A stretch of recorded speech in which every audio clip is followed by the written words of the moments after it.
कहानी की शुरुआत होती है हमारे मेन कैरेक्टर शाओ यान से, जो कि कह रहा होता है, जिंदगी भर मैंने सबको प्यार दिया लेकिन सबसे ज्यादा अपने डिसाइपल्स को। उन्हें स्ट्रांग बनाने के लिए मैंने अपना टाइम, नॉलेज, पावर सब कुछ दिया। मुझे पूरा यकीन था कि मेरे डिसाइपल्स दुनिया के सबसे बेस्ट हैं, इसलिए मैंने कभी होल्ड बैक नहीं किया। लेकिन वो विश्वास एक दिन टूट गया। कहते हैं जब लास्ट मोमेंट आता है लोग अपना असली फेस दिखाते हैं, और मैंने भी वही देखा। जब मैं आखिरी सांसें गिन रहा था तब उन्होंने मेरे साथ बिट्रेयल किया, मेरी सारी ताकत छीन ली और मुझे मरने के लिए छोड़ दिया। लेकिन कहते हैं ना, किसी के साथ इतना क्रूअल मत बनो कि खुद गॉड्स भी उस पर तरस खा जाएं, और शायद गॉड्स को मुझ पर तरस आ गया। जब सब खत्म हो चुका था तभी मुझे एक ऐसी पावर मिली जिसने मुझे इनविंसिबल बना दिया। अब मैंने ठान लिया है कि मैं अपना रिवेंज लूंगा, और वो ऐसा रिवेंज होगा कि कोई भी डिसाइपल अपने मास्टर से बिट्रे करने का सोच भी ले तो दूर से ही मेरे नाम से डर के मारे कांप उठें। अब मेरा एक ही गोल है, इस दुनिया की सबसे टॉप जगह पर पहुंचना जहां बिट्रेयल जैसी चीज एग्जिस्ट ही ना करती हो और कोई मेरी आंखों में देखने की हिम्मत ना कर सके। हमारी कहानी एक टूटे फूटे घर से शुरू होती है, जहां एक बूढ़े मास्टर अपनी आखिरी सांसें ले रहे हैं। उनके डिसाइपल्स उन्हें आखिरी बार देखने आए हैं। मास्टर का नाम है एल्डर जियो। उनका 5वां डिसाइपल लाइसन घबरा कर पूछता है, अब हमें क्या करना चाहिए? मास्टर, हमारी आंखों के सामने मर रहे हैं। एक दूसरा डिसाइपल कू हुआ फ्रस्ट्रेशन में जवाब देता है, हम कुछ नहीं कर सकते। हमें जाकर दूसरे एल्डर्स से बात करनी चाहिए और उन्हें हमें एक्सेप्ट करने के लिए कहना चाहिए। यहाँ रुकने से किसी का भला नहीं होगा। वहीं दूसरा डिसाइपल लिन हान सोच में डूबा हुआ है। अगर मैंने मास्टर की मार्शल आर्ट्स टेक्निक सबके सामने एक्सपोज न की होती तो वो आज इस तरह नहीं मर रहे होते। तीसरा डिसाइपल वोइंग बड़बड़ाता है, ये सब टाइम वेस्ट है। ये बूढ़ा आखिर मरेगा कब? इसके जाने के बाद मुझे बहुत काम करने हैं। तभी चौथा डिसाइपल वोंग जेन खड़ा होता है और कहता है, इसमें बहुत टाइम लग रहा है, मैं सेकंड एल्डर के पास जा रहा हूँ। अगर उन्होंने मुझे डिसाइपल के तौर पर एक्सेप्ट कर लिया तो मेरी लाइफ सेट है। तुम्हें पता है, उनके पास बहुत सारी फीमेल डिसाइपल्स हैं। मैं वहां सच में बहुत एंजॉय कर सकता हूँ। उसी पल पास खड़ी एक लड़की उन पर चिल्लाती है, तुम सब डिस्गस्टिंग हो। अगर एल्डर जियो ने तुम पांचों को अपना डिसाइपल न बनाया होता तो तुम में से कोई भी यहाँ तक नहीं पहुंच पाता। और अब तुम वो सब भूल गए जो उन्होंने तुम्हारे लिए किया। मैंने अपनी जिंदगी में तुमसे घटिया कचरा नहीं देखा। उसकी बातों से गुस्सा होकर वोंग आगे बढ़ता है और उसे थप्पड़ मार देता है। जुबान संभाल कर बात कर, तू सिर्फ एक गुलाम है। एक शब्द और कहा तो तुझे जान से मार दूंगा। क्विन हुआ बीच में आता है, छोड़ो इसे, यहाँ अपना टाइम वेस्ट करने का कोई मतलब नहीं है। अगर इसे यहीं रुकना है तो रुकने दो। हम पहले ही यहाँ से सारी कीमती चीजें ले चुके हैं। अब हमारे लिए यहाँ कुछ नहीं बचा है। डिसाइपल्स अपने मरते हुए मास्टर का सामान लूट कर चले जाते हैं। जाते जाते उनमें से एक मजाक उड़ाता है, एक बेकार मास्टर और एक बेकार स्लेव, क्या परफेक्ट जोड़ी है। अंदर वो लड़की मैरी गुस्से में अपनी मुट्ठियां भींच लेती है। उन्होंने हमारे मास्टर को धोखा दिया, उन्हीं की वजह से मास्टर की ये हालत हुई है। तभी एल्डर जियो धीरे से उसका नाम पुकारते हैं, मैरी। वो भागकर उनके पास जाती है, मास्टर आप ठीक है? आप उनकी चिंता मत कीजिए। वो सब एहसान फरामोश कायर थे। वो सब भूल गए जो आपने उनके लिए किया, लेकिन मैं नहीं भूलूंगी।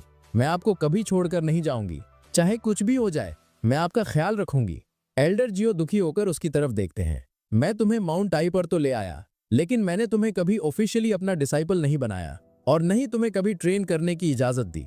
क्या तुम इस बात के लिए मुझसे नाराज हो? मैरी अपना सिर हिलाती है। मैं जानती हूँ कि कल्टीवेशन में मेरा फाउंडेशन स्ट्रांग नहीं है। मैं वैसे भी ठीक से प्रैक्टिस नहीं कर सकती थी। अगर आप न होते तो मैं आज भी कहीं गुलाम होती। आपने मेरी जान बचाई है, मैं आपसे कभी नाराज नहीं हो सकती। मुझे तो इस बात का दुख है कि ऊपर वाला इतने अच्छे लोगों को इतनी दर्दनाक मौत क्यों देता है। एल्डर जियो अपना सिर झुका लेते हैं। मुझे बहुत बुरा लग रहा है, मुझे तुम्हें अपना डिसाइपल बना लेना चाहिए था। ये सब मेरी गलती है, लेकिन अब बहुत देर हो चुकी है। मैं मरने वाला हूँ। मैरी की आंखों से आंसू बहने लगते हैं और वो उनके सामने झुक जाती है। प्लीज मास्टर, मुझे अपनी डिसाइपल बना लीजिए। मैं प्रॉमिस करती हूँ कि मैं किसी से भी ज्यादा मेहनत से ट्रेन करूंगी। मैं उन सभी धोखेबाजों को मार डालूंगी। अगर आप मुझे एक्सेप्ट नहीं करेंगे तो मैं यहीं आपके साथ मर जाऊंगी। एल्डर जियो हल्की सी हंसी के साथ कहते हैं, मैं मर जरूर रहा हूं, लेकिन मैंने अपना दिमाग नहीं खोया है। अगर मैंने तुम्हें अभी ऑफिशियली एक्सेप्ट कर लिया तो तुम सिर्फ अपने लिए खतरा बढ़ा लोगी। मैरी गिड़गिड़ाती है, प्लीज मास्टर, हिलिए मत, आपको और ज्यादा चोट लगेगी। एल्डर जियो को खून की खांसी आती है और उनकी आस्तीन से एक छोटी शीशी गिर जाती है। ये मेरे पास एलिक्सिर की आखिरी बॉटल है। वो लोग बाकी सब कुछ ले गए, लेकिन शायद ये तुम्हारी मदद कर सके। मेरे पास तुम्हें देने के लिए और कुछ नहीं है। मैरी जल्दी से जवाब देती है, प्लीज मास्टर, आप मेरी चिंता मत कीजिए, बस आराम कीजिए। मुझे आपकी डिसाइपल बनने की कोई जल्दी नहीं है। आपकी हेल्थ सबसे ज्यादा जरूरी है। अचानक एल्डर जियो जोर जोर से खांसते लगते हैं और एलेक्सियर की बोतल उनके हाथ से फिसल जाती है। मैरी चिल्लाती है, एल्डर जियो आपको क्या हो रहा है? वो मन में सोचते हैं, मेरी नजर धुंधला रही है। मैरी चिल्लाना बंद करो, तुम्हारी आवाज अब बहुत तेज लग रही है। शायद यही खामोशी, यही शांति मौत जैसी महसूस होती है। अपनी आखिरी सांस लेते हुए वो मुस्कुराते हैं। मेरा एकमात्र अफसोस ये है कि मैंने तुम्हें कभी अपना डिसाइपल नहीं बनाया। और इसी के साथ एल्डर जियो मुस्कुराते हुए मर जाते हैं। ठीक उसी पल एक सिस्टम नोटिफिकेशन आता है। मास्टर और डिसाइपल के बीच एक सच्चा बॉन्ड बन चुका है। अप्रेंटिस सिस्टम होस्ट के साथ सक्सेसफुली बाइंड हो गया है। एल्डर जियो अचानक जिंदा हो उठते हैं। ये सिस्टम क्या है? उनके सामने एक चमकती हुई पिल आ जाती है। यह है इन्फिनिट गोल्ड पिल। ये 10,000 एसेंस पिल्स के बराबर है। Extremely powerful. ये न सिर्फ तुम्हें ब्रेक थ्रू करने में हेल्प करती है, बल्कि तुम्हारी सारी अंदरूनी चोटें भी ठीक कर सकती है। एल्डर जियो आसमान की तरफ देखते हैं। मैं इस दुनिया में 20 सालों से हूँ। फाइनली मैंने एक सिस्टम अवेकन कर लिया है। वो याद करने लगते हैं, 20 साल पहले मैं अर्थ पर रहता था। एक कार एक्सीडेंट मुझे इस दुनिया में ले आया। मुझे लगा था कि मैं मेन कैरेक्टर हूँ। मेरा बैकग्राउंड शानदार था, मेरा टैलेंट एक्सेप्शनल था। मैं 10 साल की उम्र से पहले ही फाउंडेशन बिल्डिंग तक पहुंच गया था। मैंने हॉन्गमैन सेक्ट ज्वाइन किया, लेकिन अगले 15 सालों तक मेरी कल्टीवेशन रुक गई। मैं सबके लिए मजाक का पात्र बन गया। लेकिन अब गॉड्स ने मुझे एक दूसरा मौका दिया है और इस बार मैं इसे वेस्ट नहीं करूंगा। एल्डर जियो ने पूछा, तो ये है अप्रेंटिस सिस्टम, लेकिन इसका डिसाइपल से क्या लेना देना है? सिस्टम ने एक्सप्लेन किया, अगर आप अपने डिसाइपल को कुछ भी देते हैं, स्किल्स, नॉलेज, कल्टीवेशन, तो सिस्टम आपकी मेहनत को मल्टीप्लाई करेगा और आपको उसी हिसाब से रिवॉर्ड देगा। आपका डिसाइपल आपकी गाइडेंस में जितना स्ट्रांग बनेगा, आपके रिवॉर्ड्स उतनी ही ज्यादा होंगे। एल्डर जियो ने पूछा, तो अगर मैं अपने डिसाइपल को स्किल सिखाता हूं और अपना नॉलेज शेयर करता हूं, तो क्या वो भी गिना जाएगा? सिस्टम ने जवाब दिया, हाँ। अगर आपका डिसाइपल आपकी गाइडेंस की वजह से स्ट्रॉन्गर बनता है, तो आपको कम से कम डबल रिवॉर्ड मिलेगा। फॉर एग्जाम्पल, अगर आप अपने डिसाइपल को 200 दिन की कल्टीवेशन ट्रांसफर करते हैं, तो बदले में आपको 400 दिन मिलेंगे। अगर आप उन्हें कोई टेक्निक सिखाते हैं और वो फर्स्ट लेवल तक पहुंच जाते हैं, तो आप इंस्टेंटली उसी टेक्निक के पीक पर पहुंच जाएंगे। एल्डर जियो ने एक पल के लिए सोचा, तो अगर मैं अपने डिसाइपल को इन्फिनिट गोल्ड पिल दे दूं, तो क्या मुझे डबल रिवॉर्ड मिलेगा? सिस्टम ने जवाब दिया, नहीं। आप सिस्टम से मिले रिवॉर्ड्स दूसरों को ट्रांसफर नहीं कर सकते। अगर आप ऐसा करते हैं, तो आपको बदले में कुछ नहीं मिलेगा। एल्डर जियो मुस्कुराए, तो ये इतना सिंपल नहीं है। आखिर मैं इजी बेनिफिट्स के लिए ऐसे ही रिवॉर्ड्स नहीं बांट सकता। ठीक है, तो फिर मैं ये पिल खुद खाकर लेवल अप करूंगा। जैसे ही एल्डर जियो ने इन्फिनिट गोल्ड पिल निकली, उन्होंने गोल्डन कोर रेल्म में ब्रेक थ्रू कर लिया। बाहर मैरी अब भी बैठी रो रही थी। मास्टर प्लीज उठ जाइए, मुझे डिसाइपल बनने या बदला लेने की कोई परवाह नहीं है। मैं बस चाहती हूँ कि आप अपनी आंखें खोलें। अचानक एल्डर जियो ने धीरे से अपना हाथ उसके सिर पर रखा। आज से तुम मेरी डिसाइपल हो, और एक बात याद रखना, अगर तुम कभी बदला लेने की सोचो, तो ये श्योर करना कि वो इतना खौफनाक हो कि तुम्हारे दुश्मन की रूह कांप जाए। सीन शिफ्ट होता है बुवांग पर, जो हॉन्गमैन सेक्ट के छठे पीक पर पहुंच चुका था। उसने एल्डर वोंग के पास जाकर कहा, प्लीज मुझे अपना डिसाइपल बना लीजिए। बदले में मैंने एल्डर जियाओ से जो भी सीक्रेट सीखे हैं, वो सब मैं आपको दे दूंगा। मैं आपके लिए एक गिफ्ट भी लाया हूँ। एल्डर वोंग ने स्क्रोल लिया और बड़बड़ाया। एल्डर जियाओ के पास सच में टैलेंटेड डिसाइपल्स थे। बड़े अफसोस की बात है, हॉन्गमैन सेक्ट के महानतम जीनियसेस में से एक इतनी पैथेटिक मौत मरा। फिर उसने कहा, अगर तुम मेरा डिसाइपल बनना चाहते हो, तो तुम्हें एक टास्क पूरा करना होगा। ये लो, ये लॉ एनफोर्समेंट रूलर लो। इससे तुम किसी के स्पिरिचुअल रूट्स निकाल सकते हो।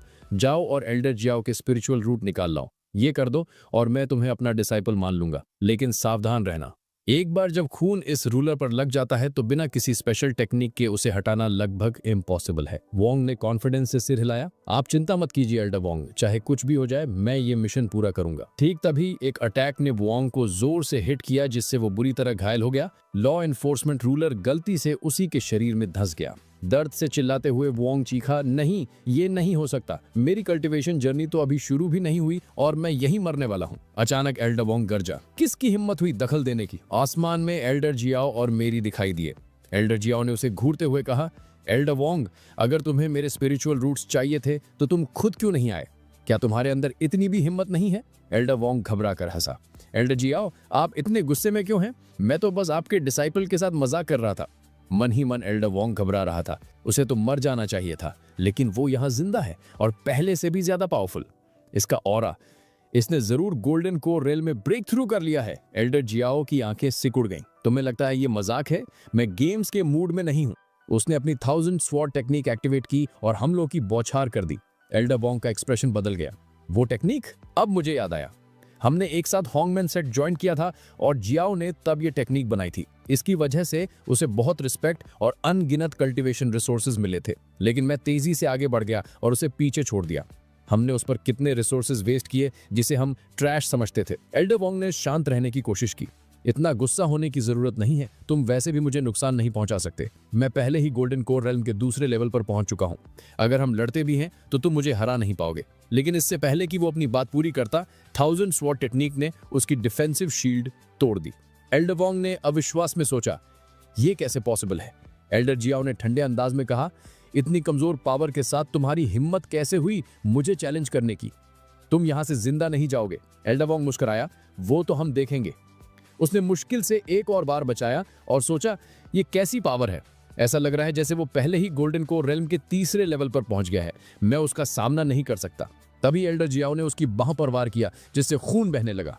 एल्डर वोंग चीखा, तुम मुझे मार नहीं सकते। अगर तुमने ऐसा किया तो सेक्ट तुम्हारा पीछा करेगी। एल्डर जियाओ ने जवाब दिया, अच्छा चलो देखते हैं कि सेक्ट तुम्हारे जैसे धोखेबाज को मारने के बाद क्या करती है। ये समझते हुए कि वो और मुकाबला नहीं कर सकता, उसने सोचा कि इससे बचने का कोई रास्ता नहीं है। उसने अपनी फाइनल टेक्निक एक्टिवेट की और जियाओ के हमलों को रोकने के लिए एक पावरफुल स्पेल शील्ड बुला लिया। एल्डर वोंग ने मन में सोचा, ये एक मिथिकल ग्रेड आइटम है और मैं इसे सिर्फ 3 बार इस्तेमाल कर सकता हूँ। सबसे बुरी बात यह है कि ये आखिरी यूज है। मैंने इसे अपने नैंसेंट सोल रेल में ब्रेक थ्रू के दौरान खुद को बचाने के लिए रखा था, लेकिन आज मुझे इसका इस्तेमाल करना पड़ा। एल्डर जियाओ ने कहा, लगता है तुमने इन सालों में काफी दौलत कमाई है, तभी तुम्हारे पास इतने पावरफुल खजाने हैं। लेकिन चलो मैं तुम्हें अपनी कुछ टेक्निक्स दिखाता हूँ। इसी के साथ उसने एक जबरदस्त हमला किया। एल्डर वोंग चिल्लाया, तुम्हारी हिम्मत कैसे हुई मुझ पर हमला करने की? एल्डर जियाओ ने मजबूती से जवाब दिया, क्यों नहीं, मैं तुमसे ज्यादा स्ट्रॉन्गर हूँ। एल्डर जियाओ के हमले का फोर्स इतना जबरदस्त था कि एल्डर वोंग का मिथिकल ग्रेड आर्टिफैक्ट चकनाचूर हो गया, जिससे एक बड़ा धमाका हुआ और उनके नीचे की जमीन फट गई। एल्डर वोंग के कपड़े चिथड़े हो गए और वो गिड़गिड़ाने लगा, प्लीज और पास मत आना, मुझे बख्श दो। एल्डर जियाओ ने ठंडे अंदाज में कहा, तो तुम्हारा मिथिकल आर्टिफैक्ट आखिर में तुम्हारी मदद नहीं कर पाया। फिर उसने समझाना शुरू किया, इस दुनिया में मैजिकल आइटम्स 5 लेवल्स में बंटे हुए हैं, ह्यूमन, मिथिकल, अर्थली, हेवनली और सबसे पावरफुल इमॉर्टल ग्रेड। हर लेवल के अंदर 4 टीयर्स होते हैं, लोअर, मिडिल, अपर और एब्सोल्यूट। एक ऑर्डिनरी सेक्ट में एक मिथिकल ग्रेड आइटम भी बेहद कीमती होता है। कभी कभी ये पूरी जगह का सबसे बड़ा खजाना होता है। मैंने कभी नहीं सोचा था कि तुम्हारे पास इतनी रेयर चीज होगी एल्डर वोंग, लेकिन कोई बात नहीं, तुम्हारी कहानी यहीं खत्म होती है। इन शब्दों के साथ एल्डर जियाओ ने आखिरी बार करने की तैयारी की, लेकिन ठीक तभी एक आवाज चिल्लाई, एल्डर जियाओ प्लीज थोड़ा रहम कीजिए। एक शख्स सही समय पर पहुंचा और एल्डर वोंग को जानलेवा हमले से बचा लिया। एल्डर जियाओ ने पूछा, किसकी हिम्मत हुई मुझे रोकने की? वो ज़ैनी था, हॉन्गमैन सेक्ट का सेक्ट मास्टर। उसने कहा, एल्डर जियाओ आप इतने गुस्से में क्यों हैं? सेक्ट के मेंबर्स के बीच लड़ना मना है। अगर आप ऐसे ही करते रहे तो आपको सेक्ट से निकाल दिया जाएगा। एल्डर जियाओ ने अपना हाथ पीछे खींचा और अपनी टेक्निक डीएक्टिवेट कर दी।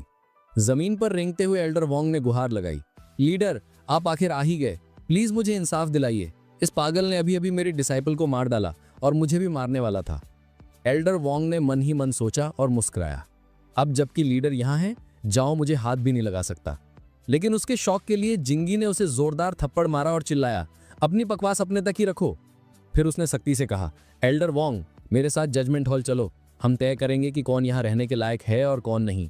एल्डर वोंग गिड़गिड़ाया, प्लीज मुझे माफ कर दीजिए। लेकिन जिंगी जाओ की तरफ मुड़ा और मुस्कुराया, कॉन्ग्रेचुलेशंस जाओ, तुमने आखिर अपना ब्रेक थ्रू कर ही लिया। तुम्हें गोल्डन कोर रेल में देखकर मुझे सच में बहुत खुशी हुई।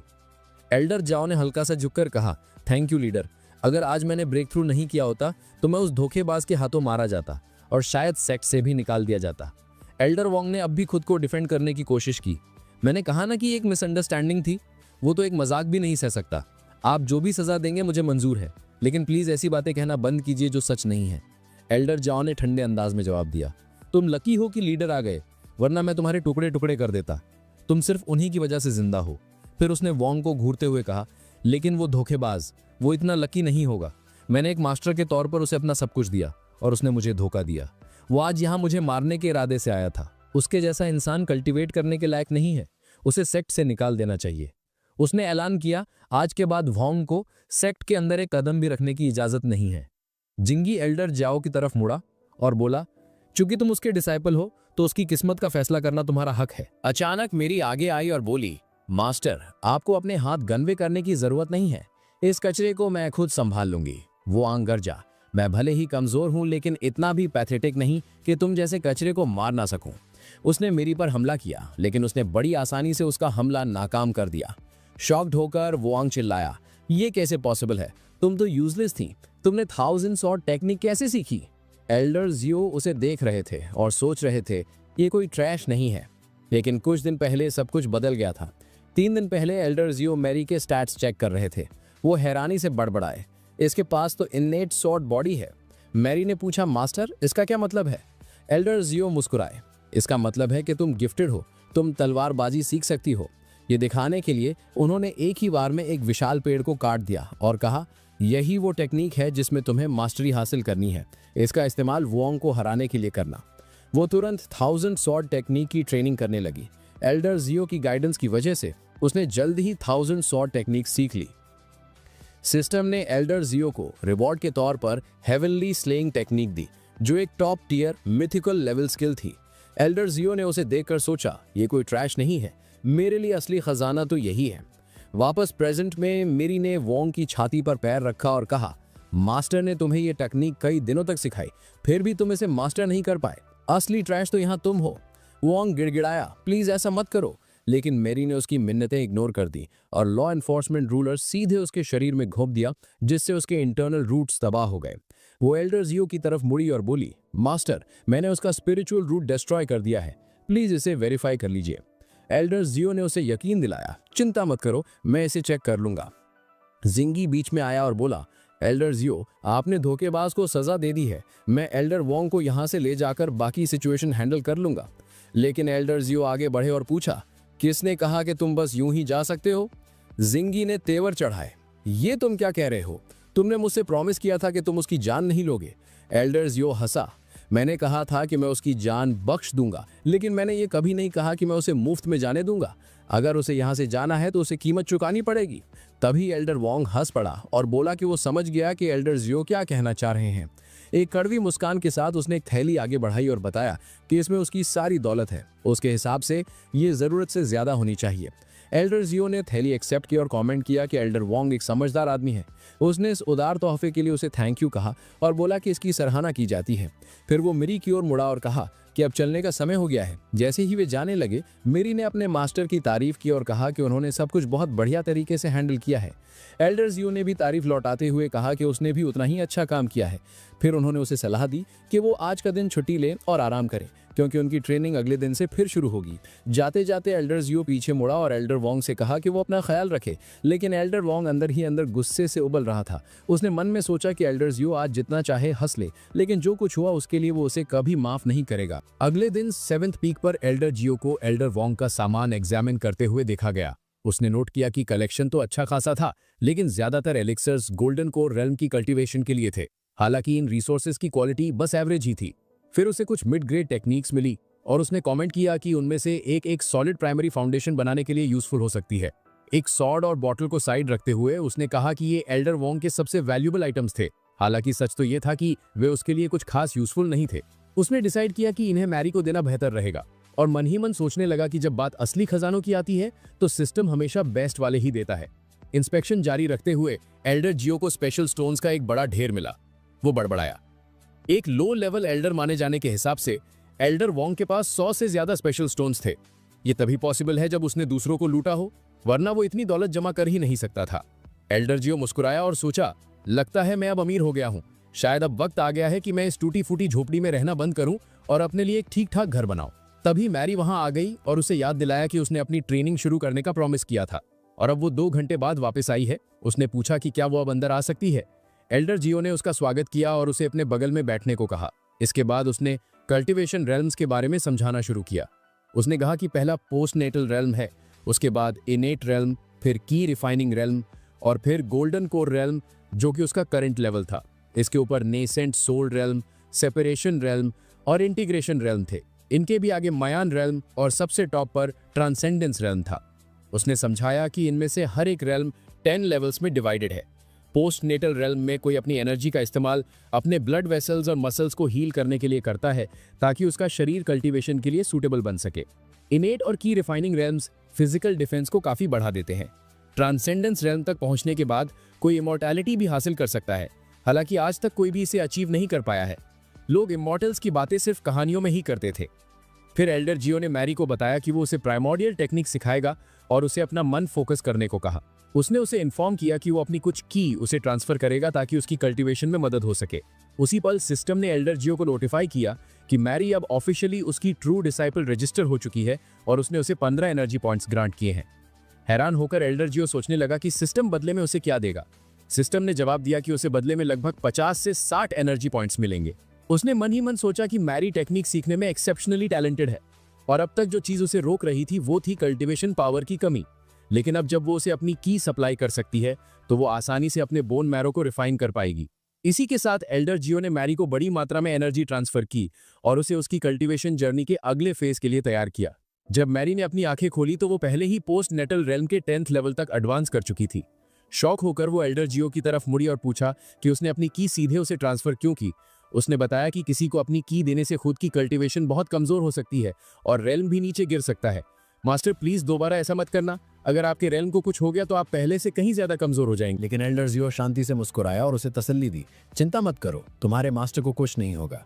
उसी समय सिस्टम ने एल्डर जियो को नोटिफाई किया, तुमने अपने डिसाइपल को 100 दिन की कल्टीवेशन ट्रांसफर की है। रिवॉर्ड के तौर पर तुम्हें 5 गुना रिटर्न मिलेगा, 500 दिन की कल्टीवेशन। एल्डर जियो मुस्कुराए बिना नहीं रह सका। अब हुई ना बात। फिर उसने मैरी को एल्डर वोंग का बैग दिया और प्यार से कहा, ये मेरे लिए ज्यादा मायने नहीं रखता, लेकिन ये आइटम्स तुम्हारी बहुत मदद करेंगे। इसे मेरी तरफ से मेरे ट्रू डिसाइपल बनने का गिफ्ट समझो। मैरी बहुत ज्यादा खुश हो गई। उसने उसकी तरफ देखा और कहा, मास्टर क्या ये सब सच में मेरे लिए है?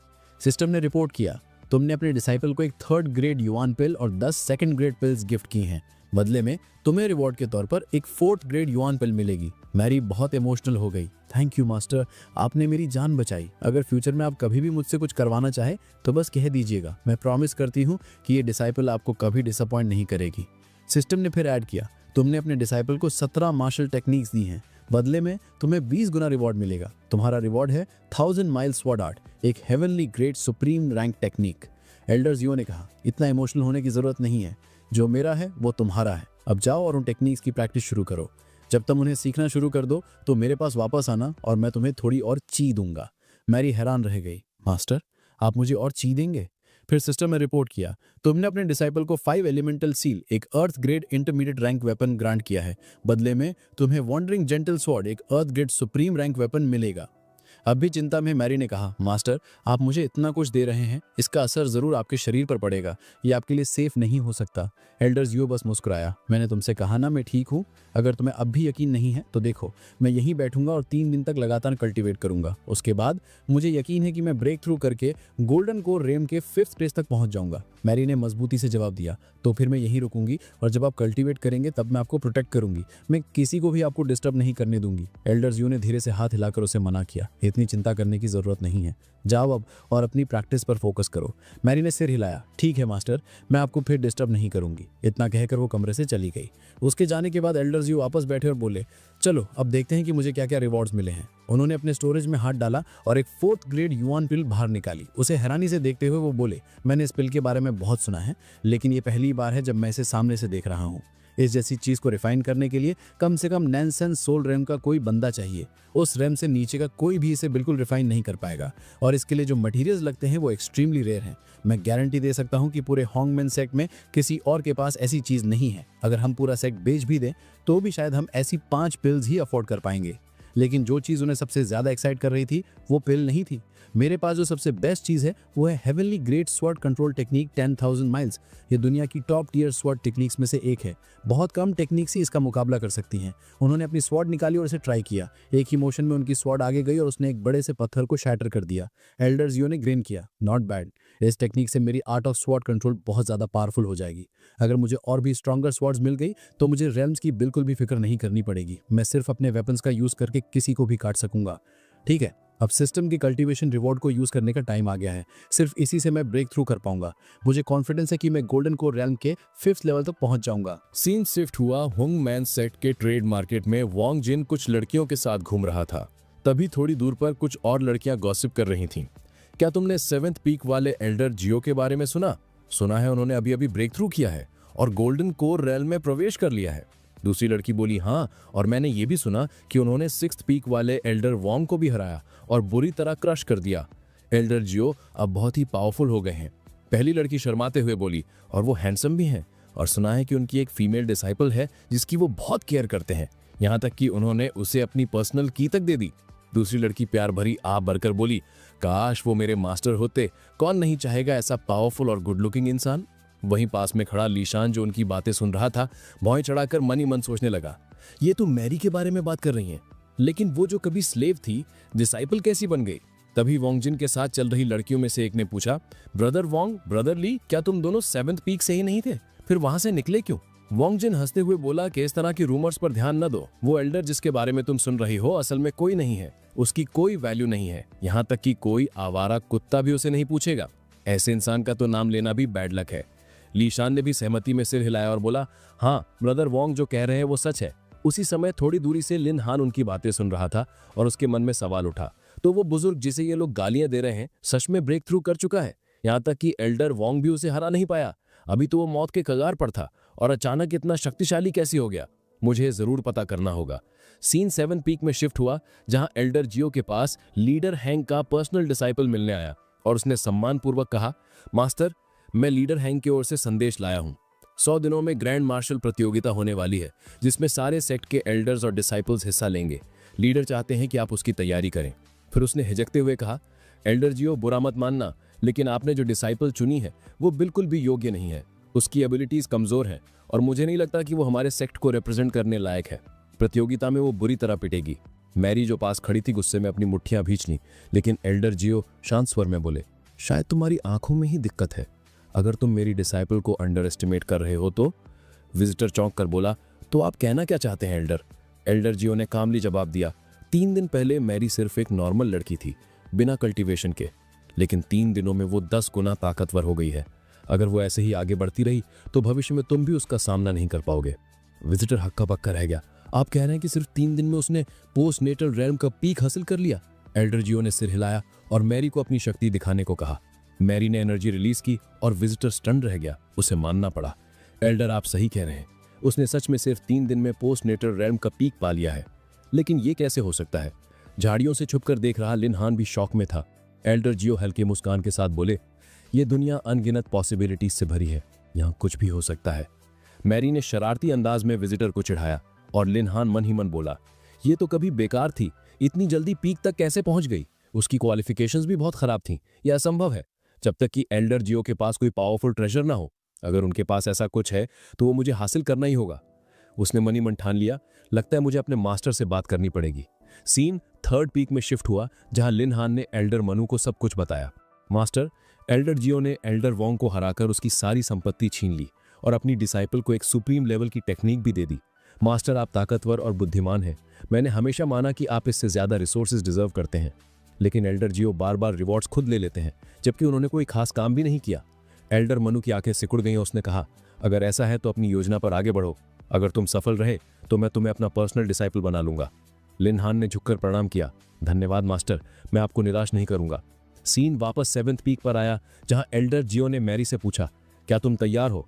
आज तुम इनेट रेल में ब्रेक थ्रू करने वाली हो। अगर सब कुछ प्लान के मुताबिक हुआ तो तुम्हारा कल्टीवेशन जबरदस्त रूप से सुधरेगा और जल्दी ही तुम बहुत पावरफुल हो जाओगी। मैरी को लीडर के उस विजिटर डिसाइपल की अपमानजनक बातें याद आ गईं। उसकी आंखों में दृढ़ संकल्प चमक उठा। हाँ मास्टर, मैं तैयार हूँ।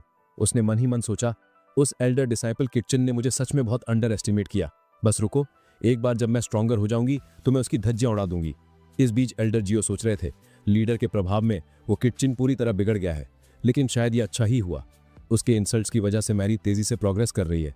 ईमानदारी से कहूं तो ये हमारे लिए कोई बुरा नतीजा नहीं है। अगर सब कुछ ऐसे ही चलता रहा तो वो इससे भी ऊंचे रेल में ब्रेक थ्रू कर सकती है। ठीक है, चलो प्रोसेस शुरू करते हैं। उन्होंने एनर्जी ट्रांसफर शुरू किया। मेरी ने दांत भींच लिए और सोचा, दर्द बहुत ज्यादा है, ये उतना आसान नहीं है जितना मैंने सोचा था, लेकिन जैसे जैसे मैं इसे सह रही हूँ मेरा शरीर हल्का महसूस हो रहा है, जैसे मेरे अंदर कुछ क्लेंस हो रहा है। अचानक जाओ के दिमाग में सिस्टम की आवाज गूंजी, आपने डिसाइपल को 2 दिन का कल्टीवेशन ट्रांसफर किया है, उसका एप्टीट्यूड 70 पॉइंट्स बढ़ गया है। फीडबैक रिवॉर्ड के तौर पर आपका कल्टीवेशन दोगुना हो जाएगा। आपको 400 पॉइंट्स की कल्टीवेशन एनर्जी मिलेगी और अर्थ ग्रेड की लो rank technique water sword technique unlock होगी। एल्डर जाओ ने संतुष्टि से देखा, हो गया, पानी की तरह बहने वाली ये जेंटल एनर्जी बहुत इनक्रेडिबल महसूस हो रही है। एल्डर जाओ ने चेक किया और कहा, मैं गोल्डन कोर रेलिंग के 6ठे लेवल पर पहुंच गया हूँ। मेरी ने अपनी आंखें खोली और कहा, मुझे अमेजिंग महसूस हो रहा है। मुझे लगता है कि मैंने फाउंडेशन रेल में कदम रख दिया है। क्या मैं अब किटचिन से लड़ने के लिए काफी स्ट्रांग हूँ? एल्डर जाओ ने सिर हिलाया। मुझे विश्वास है कि तुम उसे हरा सकती हो, और एक बार जब तुम ऐसा कर लोगी तो मैं तुम्हें दूसरे जीनियसेस से मिलवाऊंगा। उनसे लड़ने से तुम्हें और भी स्ट्रांग बनने में मदद मिलेगी। मेरी की आंखें चमक उठी। सीरियसली मास्टर, मैं सच में ये सब कर सकती हूँ? तभी किसी ने दरवाजा खटखटाया। बाहर से एक डिसाइपल ने आवाज लगाई, एल्डर जाओ, आपका डिसाइपल गंभीर रूप से घायल पाया गया है। वो आपके इलाज के लिए मेडिसिनल वैली में जड़ी बूटियां लेने गया था। कृपया जल्दी आइए। एल्डर जाओ ने भौहें सिकोड़ी। कुछ तो गड़बड़ है, वो जरूर कुछ प्लान कर रहा है। मेरी को भी शक हुआ, मास्टर का भी सिर्फ एक ही डिसाइपल है और वो मैं हूँ, तो वो किसके बारे में बात कर रहा है? एल्डर जाओ ने दरवाजा खोला और वहां लिन हान खड़ा था। एल्डर जाओ ने चिंता दिखाते हुए कहा, हान तुम्हें क्या हुआ? लिन हान, जिसके साथ एल्डर मैनू और एक और डिसाइपल थे, आगे बढ़ा और बोला, मास्टर, मैं आपके इलाज के लिए लाइफ सेविंग ड्रैगन ग्रास लेने मेडिसिनल वैली गया था। प्लीज इसे ले लीजिए, मैं ये आपके लिए लाया हूँ। मेरी चिल्लाई, तुम गद्दार, तुमने थर्ड पीक के साथ हाथ मिला लिया और अब यहाँ वापस आने की हिम्मत कर रहे हो? मासूम बनने का नाटक करते हुए लिनहान ने जवाब दिया, तुमने मुझे गलत समझा। मैंने थर्ड पीक सिर्फ इसलिए ज्वाइन किया ताकि मास्टर को ठीक करने के लिए लाइफ सेविंग ग्रास खोजने में मदद मिल सके, और देखो, मैं सफल हुआ। उसके साथ आई डिसाइपल्स ने उसका बचाव किया। आप लोग अनफेयर हो रहे हैं। ब्रदर हान ने उस ग्रास को इकट्ठा करने में अपनी जान लगभग गंवा दी और अब आप उस पर आरोप लगाए हैं। एल्डर मानू भी आगे बढ़े और बोले, हाँ एल्डर जाओ, लिन हान जो कह रहा है वो सच है। वो 3 दिन तक मेरे सामने झुका रहा, मदद की भीख मांगता रहा। उसकी सिंसियरिटी देखकर मैं भी पिघल गया। मेरी अभी भी गुस्से में थी और चिल्लाई, बस करो ये बकवास, इस कम बैग ने हमें धोखा दिया। मैं कभी विश्वास नहीं करूंगी कि वो एक अच्छा इंसान है। वो बस फिर से सबको मैनिपुलेट करने की कोशिश कर रहा है। एल्डर ने बीच में हस्तक्षेप किया, मेरी बस बहुत हुआ, तुम्हें और कुछ कहने की जरूरत नहीं है, मैं इसे हैंडल कर लूंगा। फिर एल्डर जाओ लिनहान की ओर मुड़े और पूछा, तुम पहले ही थर्ड पीक ज्वाइन कर चुके हो तो वापस क्यों आए? क्या तुम 7th पीक पर लौटने की उम्मीद कर रहे हो? लिनहान घुटनों के बल बैठ गया और बोला, मास्टर, मैंने बहुत गलतियां की हैं। सबसे बड़ी गलती आपका सेक्ट छोड़ना थी। मुझे पता है कि अब मुझे आपको मास्टर कहने का कोई अधिकार नहीं है। मैं बस इतना चाहता हूं कि आप ये ड्रैगन ग्रास स्वीकार कर लें, मुझे और कुछ नहीं चाहिए। दूसरे डिसाइपल्स आपस में फुसफुसाए। एल्डर जाओ तो बिल्कुल हेल्दी लग रहे हैं, ऐसा नहीं लगता कि उन्हें ग्रास की बिल्कुल भी जरूरत है। उनमें से एक ने कहा, यह बहुत शर्म की बात है।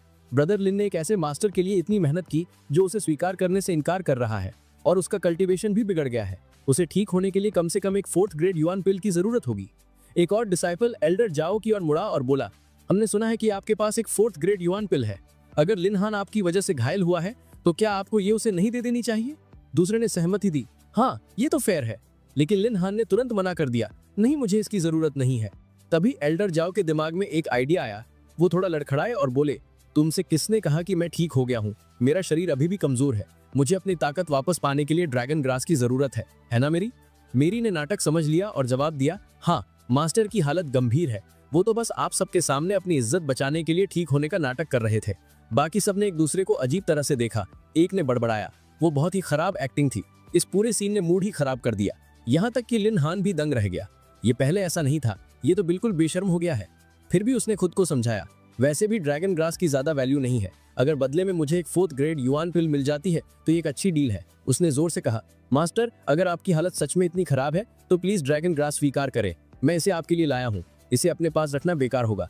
एल्डर जाओ ने उत्सुकता से ग्रास ले ली और एक संतुष्टि की मुस्कान के साथ धन्यवाद दिया। Thank you लिनहान। एल्डर जाओ मेरी की ओर मुड़े और कहा, चूंकि हमें ड्रैगन ग्रास मिल गई है तो चलो दावत के साथ सेलिब्रेट करते हैं। उसी समय सिस्टम ने अनाउंस किया, आपने अपनी डिसाइपल को ड्रैगन ग्रास दी है। नतीजतन आपको 5 गुना रिवॉर्ड मिलेगा। आपके रिवॉर्ड में एक 2nd ग्रेड अर्ब ड्रैगन ब्लड अर्ब शामिल है। उत्साहित होने का नाटक करते हुए हान चिल्लाया, ये तो अमेजिंग है। मुझे खुशी है कि मैं आखिरकार मास्टर की मदद कर सका। दोनों दर्शक डिसाइपल्स ने कमेंट किया, ब्रदर, तुम सच में कुछ हो। तुमने अपने मास्टर को बचाने के लिए अपनी सारी जमा पूंजी खर्च कर दी, और उन्होंने तुम्हें कैसे चुकाया? उन्होंने तुम्हें मरने के लिए छोड़ दिया। एल्डर मनु ने आगे कहा, अभी किसी की जान बचाना सबसे ज्यादा मायने रखता है। ये डिसाइपल मर रहा है और इस सेक्ट के एल्डर्स होने के नाते हम ऐसा नहीं होने दे सकते। अगर तुम्हारे इस व्यवहार की खबर बाहर गई तो कोई भी 7th पीक का डिसाइपल नहीं बनना चाहेगा। तुम अकेले रह जाओगे। एल्डर जाओ ने शांति से जवाब दिया, तुम सब इतनी जल्दी नतीजों पर क्यों पहुंच रहे हो? हान और मैं कभी मास्टर और डिसाइपल थे, मैं उसे मरते हुए कैसे देख सकता हूं? और वैसे भी तुम लोग सिर्फ एक 4th ग्रेड पिल की बात कर रहे हो। वैसे तो मैं खुद रिफाइन कर सकता हूं, लेकिन मेरे पास जो पिल है वो बहुत हायर लेवल की है, तुम उसे खुद से कल्टीवेट नहीं कर पाओगे। बेहतर होगा कि मैं इसे तुम्हारे लिए रिफाइन करने में मदद करूं। इस तरह तुम इसे आसानी से अब्सॉर्ब कर लोगे और तुम्हारा शरीर तनाव से सफर भी नहीं करेगा। एल्डर मनु ने कहा, एल्डर जियाओ, आप सच में बहुत दयालु इंसान हैं। इस बीच हान सोच रहा था, एल्डर जियाओ के पास पहले कई रेयर टेक्निक्स थीं। अगर वो अपने डिसाइपल्स के साथ शेयर कर रहे हैं तो ये मेरे लिए एक ग्रेट अपॉर्चुनिटी हो सकती है। मुझे ध्यान से ऑब्जर्व करना होगा और इसका पूरा फायदा उठाना होगा। एल्डर जियाओ फिर हान की ओर मुड़े। तुम मेरे लिए अपनी जान देने को तैयार थे, उसके मुकाबले ये पिल तो कुछ भी नहीं है। इतना कहकर एल्डर जियाओ ने एक साइलेंट टेक्निक एक्टिवेट की जिससे हान बोल नहीं पा रहा था। फिर वो हान के मेरिडियंस को डिस्ट्रॉय करने लगे। हान को बहुत ज्यादा दर्द हो रहा था, लेकिन वो चिल्ला भी नहीं पा रहा था। दोनों दर्शक डिसाइपल्स चिंतित हो गए। एल्डर मनु, ये क्या हो रहा है? आपने कहा था कि कल्टीवेशन होगा, लेकिन ब्रदर हान तो गंभीर मुसीबत में लग रहे हैं। एल्डर मनु ने उन्हें शांत कराया। मेरे प्यारे डिसाइपल्स, पैनिक मत करो। एल्डर जियाओ ने हमें पहले ही चेतावनी दी थी कि कुछ मुश्किलें आ सकती हैं। ये बस उन्हीं में से एक है। हान ने बेताबी से सोचा, कोई मुझे स्किल्स नहीं दे रहा और ना ही मेरे कल्टीवेशन में मदद कर रहा है, बल्कि वो मेरे मेरिडियंस को डिस्ट्रॉय कर रहे हैं और मेरी पावर छीन रहे हैं। सबसे बुरी बात यह है कि मैं बोल भी नहीं सकता। एल्डर मनु वहीं खड़े हैं, लेकिन मैं मदद के लिए भी नहीं कह सकता। एल्डर मनु ने हान को थम्स अप दिया और फुसफुसाया, तुमने अच्छा किया। कुछ ही पलों बाद हान गिर गया और उसकी हालत साफ तौर पर बिगड़ रही थी। एल्डर जियाओ ने समझाया, मैंने हान को पूरी तरह से हील करने के लिए एक एक्सट्रीमली पावरफुल टेक्निक का इस्तेमाल किया। शायद उसका कल्टीवेशन इस प्रोसेस को सहने के लिए बहुत कमजोर था। तुम उसे आराम करने के लिए ले जा सकते हो, वो थोड़ी देर में ठीक हो जाएगा। मैं भी पूरी तरह से थक गया हूँ। हान को हील करने में मेरी बहुत एनर्जी लग गई। मैं शायद कुछ दिनों तक बिस्तर से नहीं उठ पाऊंगा। मैं अब आराम करने जा रहा हूँ। एल्डर मनु ने हंसा, ऑफ कोर्स आप आराम कीजिए। लेकिन जैसे ही उसने एल्डर जियाओ को जाते हुए देखा, उसने सोचा, मैं टेक्निक तो नहीं देख पाया, लेकिन इसमें कोई शक नहीं है कि उसकी पावर बहुत कम हो गई है। वो अब बहुत ज्यादा कमजोर हो गया होगा। इतना सोचकर एल्डर मनु ने एल्डर जियाओ पर एक सरप्राइज अटैक कर दिया, लेकिन जियाओ ने आसानी से उस वार को रोक दिया। एल्डर मनु, तुम ऐसा कैसे कर सकते हो? मैंने अभी तुम्हारे एक डिसाइपल को बचाया और तुम जानते हो कि मैं अभी भी रिकवर कर रहा हूं, फिर भी तुमने मुझ पर हमला किया। एल्डर मनु ने सोचा कि सब कुछ प्लान के मुताबिक चल रहा था, तो फिर ये बास्टर्ड अभी भी इतना पावरफुल कैसे है? इसकी स्ट्रेंथ तो बढ़ती ही जा रही है। एल्डर जियाओ ने जवाबी हमला किया, जिससे मनु हवा में उड़ गया। मनु के डिसाइपल्स अपने मास्टर को बचाने के लिए दौड़े। एल्डर जियाओ ने कहा, चलो कुछ चिकन खाते हैं, मैं थक गया हूं। उन्हें देखकर लिन हान चिल्लाया, तुम बेवकूफ क्या कर रहे हो? एल्डर जियाओ पर हमला करो। एक डिसाइपल ने एक छिपी हुई नीडल निकाली। ये एल्डर मनु का सीक्रेट वेपन है। उन्होंने मुझे ये पूरे विश्वास के साथ दिया था कि मैं ये काम पूरा करूंगा। कोई स्मेल नहीं, कोई निशान नहीं। अगर मैं इसे फेंकता हूं तो एल्डर जियाओ आज किसी भी हालत में नहीं बच पाएंगे। लेकिन जैसे ही उसने वो नीडल फेंकी, एल्डर जियाओ तेजी से उसे डॉज कर गए। उस नीडल में कुछ तो गड़बड़ है। अच्छा हुआ मैंने पहले गोल्डन पिल ले ली थी। मेरे सेंसेस पहले से ज्यादा शार्प हैं। अगर मैंने ऐसा नहीं किया होता तो मैं अभी तक मर चुका होता। लेकिन अब तुम में से कोई नहीं बचेगा। दोनों डिसाइपल्स चौंक गए। उसने डॉज कर लिया? कोई बात नहीं, वो बार बार डॉज नहीं कर पाएगा। हम अगली बार उसे मार देंगे। एल्डर जियाओ मैरी की ओर मुड़े। मैंने तुम्हें कॉनलैन स्वॉर्ड टेक्निक सिखाई है, अब उसे इस्तेमाल करने का समय आ गया है। मैरी ने तुरंत अपनी तलवार निकाली और आगे बढ़कर हवा में ही हर नीडल को डिस्ट्रॉय कर दिया। सिस्टम ने अनाउंस किया, आपके डिसाइपल ने कॉनलैन स्वॉर्ड टेक्निक का पहला फॉर्म सफलतापूर्वक सीख लिया है। रिवॉर्ड के तौर पर आपको स्पिरिट ड्रैगन आर्मर मिला है, जो एक 4th grade mid rank weapon है। एल्डर जियाओ बहुत इंप्रेस्ड हुए। इस लड़की के पास सच में इनने स्वॉर्ड बॉडी है। मैंने उसे कुछ ही दिन पहले ही बेसिक सिखाए थे और उसने इसे पहले ही मास्टर कर लिया है। दोनों हमलावर दंग रह गए। ये कैसे पॉसिबल है? वो अभी भी इननेट रिल्म में है, फिर भी उसने उन नीडल्स को डिस्ट्रॉय कर दिया जिन्हें एक गोल्डन कोर रेल्म का कल्टीवेटर भी डिटेक्ट नहीं कर सकता। जैसे ही लिन हान भागा, वो चिल्लाया, ये लोग बहुत ज्यादा पावरफुल हो गए हैं, हमें यहाँ से अभी निकलना होगा। मैरी गुस्से में उसके पीछे चिल्लाई, लिन हान, तुमने हमें धोखा दिया और अब तुम हमें मारने के लिए वापस आए। इस बार तुम बचकर नहीं जाओगे। मैंने तुम्हें पहली बार माफ कर दिया होता, लेकिन दूसरी बार की गद्दारी के लिए कोई माफी नहीं है। इतना कहकर उसने लिन हान पर एक जानलेवा हमला कर दिया। उस वार ने उसके कल्टीवेशन को पूरी तरह डिस्ट्रॉय कर दिया। इस बीच एल्डर मेनू और बचे हुए डिसाइपल्स ने उसे चेतावनी दी, हमसे दूर रहो। एल्डर मेनू ने कहा, अगर तुम मेरे पास दोबारा आए तो सेक्ट मास्टर खुद तुम्हें नहीं छोड़ेंगे। डिसाइपल्स ने बहस की, लेकिन हम फाउंडेशन रेल्म में हैं और मास्टर आप गोल्डन कोर रेल्म में हैं। हम इस लड़की से क्यों डरें? एल्डर मेनू ने पलट कर जवाब दिया, क्या तुम्हारी आंखें खराब हैं? हम इस लड़की से नहीं डर रहे हैं, हम इसके पीछे खड़े मॉन्स्टर से डर रहे हैं। वो हम सबको एक पल में खत्म कर सकता है। मैरी एल्डर जाओ की ओर मुड़ी। मास्टर, आपको अपने हाथ गंदे करने की जरूरत नहीं है, मैं इस कचरे को खुद हैंडल कर लूंगी। एल्डर जाओ ने गंभीरता से जवाब दिया, मैरी हमेशा याद रखना, मौत जिंदगी से कहीं ज्यादा आसान होती है और अपने दुश्मनों पर दया दिखाने से बेहतर है उन्हें खत्म कर देना। दोनों डिसाइपल्स घबराकर पीछे हटने लगे। हमारे पास मत आना। लेकिन एल्डर जाओ शांति से उनकी ओर बढ़े। क्या हुआ, आप डर लग रहा है? सीन फर्स्ट पीक पर शिफ्ट हुआ। एल्डर मेनू और एल्डर जाओ पहुंचे। दोनों गंभीर दिख रहे थे। एल्डर जाओ ने समूह को संबोधित किया, आज बहुत कुछ गलत हुआ। एल्डर मेनू अपने साथ कई लोगों को लेकर आए, जिसमें मेरा फॉर्मर डिसाइपल लिन हान भी शामिल था। उस गद्दार ने बिना किसी असली वजह से हमें प्रोवोक किया और एक लड़ाई शुरू हो गई। मैंने कुछ भी गलत नहीं किया, मैंने सिर्फ अपनी डिसाइपल को बचाने की कोशिश की। इस प्रोसेस में लिन हान मारा गया और दूसरे 2 डिसाइपल्स क्रिपल हो गए। मुझे उम्मीद है कि सेक्ट ये समझेगा और हमें पनिश नहीं करेगा। सेक्ट लीडर जिंगजी ने ठंडाई से जवाब दिया, एल्डर जाओ तुम पहली बार नहीं कर रहे हो। तुमने कुछ दिन पहले वोंग को मारा और अब लिन हान। मैं समझता हूं कि उन्होंने तुम्हें धोखा दिया, लेकिन तुम अपनी मर्जी से लोगों को नहीं मार सकते। अगर ये चलता रहा तो मैं तुम्हारे एक्शंस को डिफेंड नहीं कर पाऊंगा। एल्डर जाओ ने अपना सिर झुका लिया। सेक्ट लीडर प्लीज मुझे माफ कर दीजिए, मैं मानता हूं कि मैंने गलती की, ऐसा दोबारा नहीं होगा। एल्डर मेनू ने गुस्से से बीच में टोका, सेक्ट लीडर उसने मेरे डिसाइपल्स को मार डाला और आप एक शब्द भी नहीं कह रहे हैं। सब जानते हैं कि आपका एल्डर जाओ के प्रति कितना पक्षपात है। वो बिना किसी कारण के लोगों को मारता हुआ घूमता है और आप उसे बस जाने देते हैं। मैं शांति से उसके पास गया और उसने क्या किया? उसने मेरे डिसाइपल्स को मार डाला और सेक्ट को धोखा दिया। उसने बार बार रूल्स तोड़े। उसे सेक्ट से निकाल देना चाहिए। एल्डर जाओ ने उपहास किया, बकवास मत करो। लिन हान मेरा डिसाइपल नहीं था, वो तुम्हारा था। उसकी जिंदगी या मौत से मुझे कोई फर्क नहीं पड़ता। और तुम उसे 7th वीक पर लाए ही क्यों थे? अगर तुम ऐसा नहीं करते तो ये सब कुछ नहीं होता। और हाँ, तुम अपने साथ इतने सारे आदमी क्यों लाए थे? क्या तुम्हें लगा कि तुम हमारे लीडर को बेवकूफ बना सकते हो?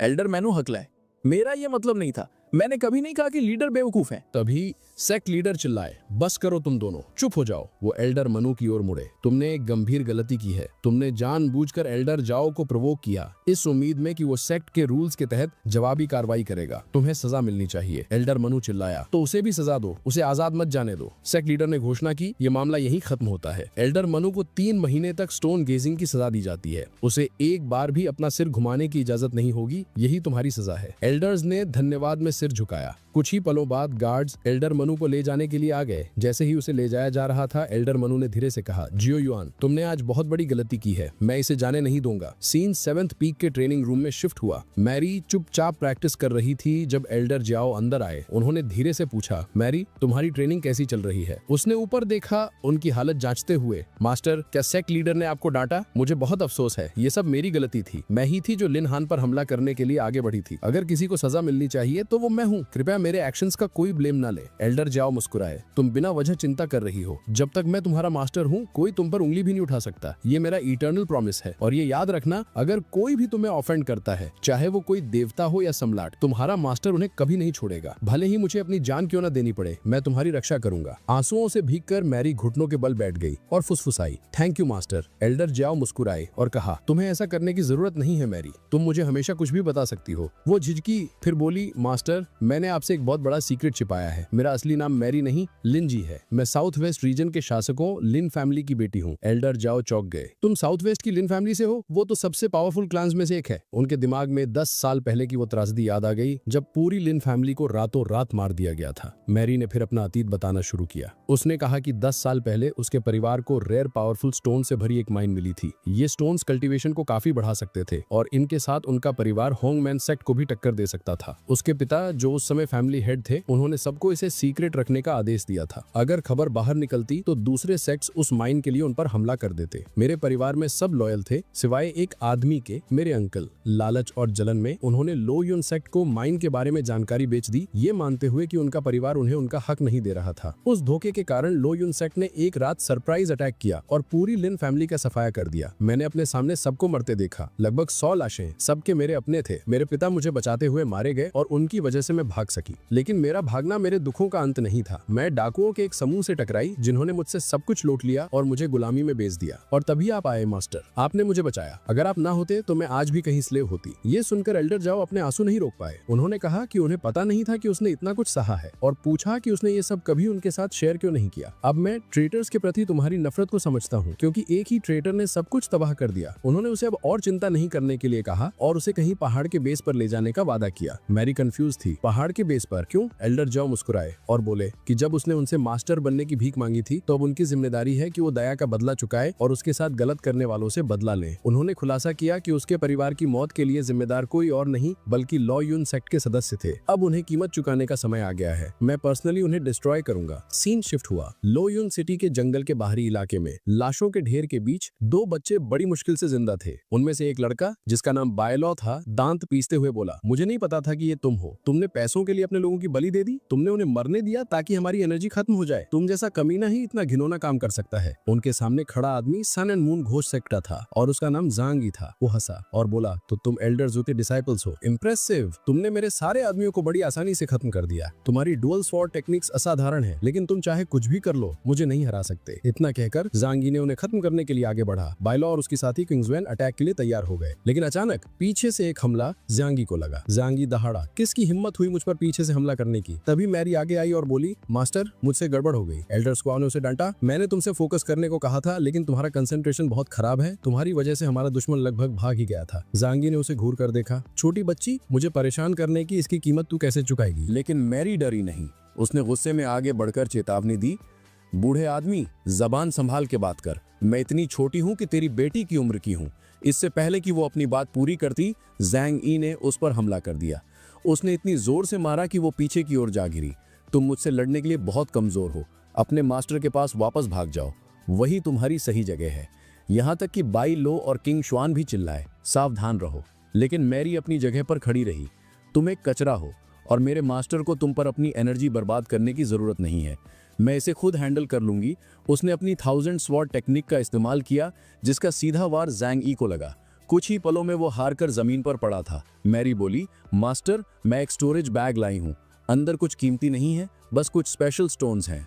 एल्डर जॉ ने जवाब दिया, जो भी है उसे रख लो। इसमें से कुछ भी मेरे काम का नहीं है। बाइलो और किंग श्वान आगे बढ़े और झुके। हमें बचाने के लिए आपका बहुत बहुत धन्यवाद। हम होंगमैन सेक्ट के पीक से एल्डर जू के डिसाइपल्स हैं। क्या हम आपका नाम जान सकते हैं?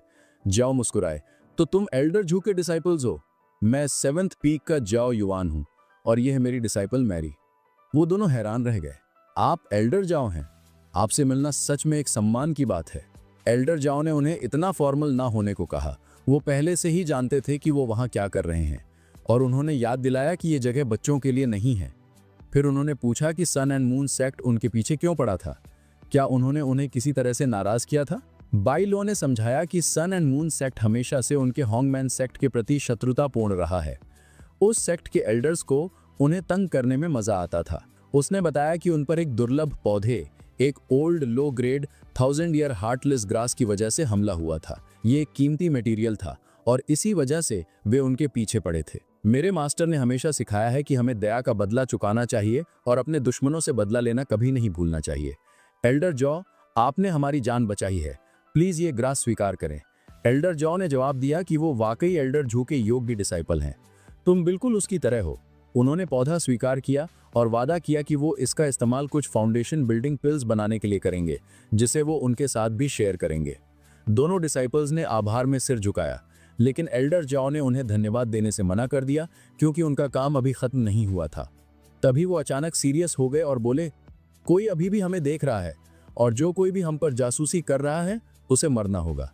इतना कहकर उन्होंने अपने पीछे एक पेड़ को काट दिया, जिसके पीछे से दो छिपे हुए लोग सामने आए। बाइलो और किंग श्वान चौंक गए। उन्होंने तो उन दोनों को महसूस तक नहीं किया था। छिपे हुए लोग आगे बढ़े। उनमें एक गोल्डन कोर रियल्म के 4थे लेवल का एक बंदा था जिसका नाम किंग यानजी था।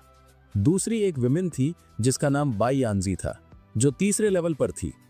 किंग यानजी ने मजाक उड़ाया, तुमने मेरे डिसाइपल्स को मारने की हिम्मत की? किस्मत से हम पास में ही थे, वरना तुम बचकर निकल जाते। एल्डर जाओ ने उन्हें पहचान लिया। तो तुम दोनों सन एंड मून सेक्ट के बदनाम ड्यूअल एल्डर्स हो। मैंने तुम्हारी सोल टेक्निक्स के बारे में सुना है, काफी मशहूर हैं। लोग तुम्हें यिन यांग एल्डर्स कहते हैं। उन्होंने अपनी आंखें सिकोड़ी और घोषणा की, लेकिन तुम्हारी रेपुटेशन चाहे जो भी हो, कुछ ही सेकंड्स में तुम दोनों मेरे पैरों में घुटने टेक रहे होगे। उन्होंने मन ही मन सोचा कि ये दोनों उनसे कहीं ज्यादा कमजोर हैं।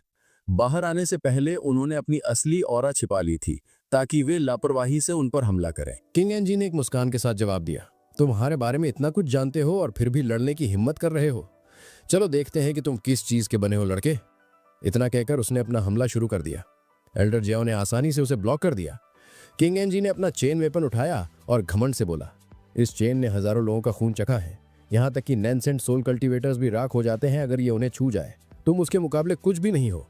लेकिन एल्डर जियाओ मन ही मन मुस्कुराए। इस बेवकूफ ने अभी अभी अपना सबसे बड़ा सीक्रेट बता दिया, मुझे बस चेन को छूना नहीं है। अचानक भयानक कंकाल जैसे हाथ निकले और उन्होंने एल्डर जियाओ को पकड़ लिया। बाई एनजी एक हथौड़ा लेकर आगे बढ़ी जिसमें हजारों फंसी हुई आत्माएं थीं। अब जब मैंने तुम्हें पकड़ लिया है तो बचने का कोई रास्ता नहीं है। एल्डर जियाओ हंसे, तुम दोनों को अपने शिकार पर एक साथ हमला करना वाकई बहुत पसंद है। मैं मानता हूं कि तुम्हारा कोऑर्डिनेशन इंप्रेसिव है। बाई एनजी ने गुस्से से कहा, जो कहना है कह लो, तुम जिंदा नहीं बचोगे। जैसे ही एल्डर जियाओ संघर्ष कर रहे थे, देख रहे डिसाइपल्स घबराने लगे। मैरी चिल्लाई, मास्टर सावधान। अपनी शक्ति को बुलाते हुए एल्डर जियाओ ने एक शक्तिशाली जवाबी हमला किया। बाई यानजी लड़खड़ाकर पीछे हट गई। वो सच में मेरी पकड़ से बच निकला। किंग यानजी ने गुस्से से कहा, इससे कोई फर्क नहीं पड़ता कि वो क्या तरकीबें इस्तेमाल करता है, वो आज हमसे बचकर नहीं जाएगा। एल्डर जियाओ की तलवार अविश्वसनीय ताकत के साथ किंग यानजी की ओर बढ़ रही थी। किंग यानजी पूरी तरह से बच नहीं सका और उसे चोट लग गई। बाई यानजी हाफने लगी, ये तलवार इतनी पावरफुल कैसे है? ये तो सिर्फ एक स्पिरिट वेपन है। मैरी ने इशारा किया और चिल्लाई, मास्टर देखो, वो लड़की भाग रही है। बाई यानजी डर के मारे पीछे हट रही थी। उसके विचार दौड़ रहे थे। इस लड़के की टेक्निक्स नॉर्मल नहीं है। यहां तक कि टॉप लेवल एक्सपर्ट्स भी ऐसी पावर का इस्तेमाल नहीं कर सकते। एक नैनसेंट सोल कल्टीवेटर भी उसे नुकसान नहीं पहुंचा पाएगा। वो भयानक है। लेकिन एल्डर जियाओ उसे भागने नहीं देने वाले थे। वो चिल्लाए, भागने की कोशिश कर रही हो, तुम नहीं बचोगी। उन्होंने एक और हमला किया, लेकिन बाई यानजे ने खुद को बचाने के लिए अपना फॉर्मेशन बैरियर एक्टिवेट कर लिया। वो अपनी आत्माओं की ओर चिल्लाई, मेरी रक्षा करो। इस बीच एल्डर जियाओ स्थिति का विश्लेषण कर रहे थे। उसके फॉर्मेशन में सभी स्केलेटन्स को आत्माओं का उपयोग करके बांधा गया था। अगर वो उस फॉर्मेशन को तोड़ पाते तो आत्माएं आजाद हो जाती और उसी के खिलाफ हो जाती। उन्होंने ठीक वैसा ही किया। जैसे ही फॉर्मेशन टूटा, सारे स्केलेटन्स आजाद हो गए। वो गुस्से में बाई यानजी की ओर मुड़ गए। वो घबरा गई, तुम सब क्या कर रहे हो? मैं तुम्हारी दुश्मन नहीं हूं, तुम्हारा दुश्मन वो है। लेकिन मरे हुए लोगों ने उसकी एक न सुनी। उन्होंने उस पर हमला कर दिया, काटते और फाड़ते। कुछ ही पलों में सभी स्केलेटन्स ने बाई यानजी को चीर कर रख दिया।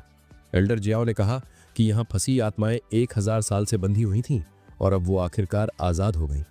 किंग शुआन और बाई लो निशब्द रह गए। वो विश्वास नहीं कर पा रहे थे कि उन्होंने अभी क्या देखा है। एल्डर जियाओ अविश्वसनीय रूप से शक्तिशाली हैं। उन्होंने सन एंड मून सेक्ट के 2 हाई लेवल एल्डर्स को सिर्फ 2 चालों में हरा दिया। वो सोचने लगे, क्या एल्डर जियाओ पहले से ही नैनसेंट सोल रेल में है? हमारे मास्टर के पास भी इस तरह की ताकत नहीं है। मैरी दौड़ कर आई और रिपोर्ट किया, मास्टर जैसा कि आपने कहा, मैंने दोनों को लूट लिया।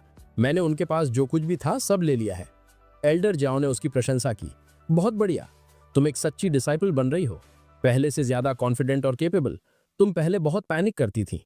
तुम जैंग यी का स्टोरेज बैग रख सकती हो, लेकिन बाकी अभी के लिए मुझे दे दो। इसमें से ज्यादातर चीजें अभी तुम्हारे काम नहीं आएंगी। बाई और किंग दंग रह गए।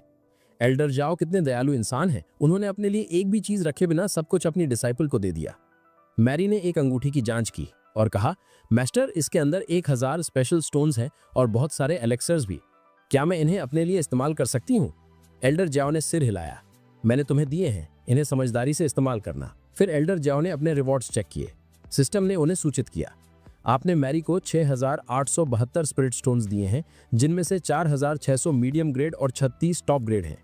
आपको रिवॉर्ड्स के तौर पर कई रेयर पिल्स भी मिली हैं। एक 4th level immortal nourishing pill, एक 15000 क्यूबिक मीटर का स्पेशल स्टोरेज रिंग, एक 5000 साल पुरानी हार्टलेस ग्रास और 2000 टॉप ग्रेड स्पेशल स्टोन्स।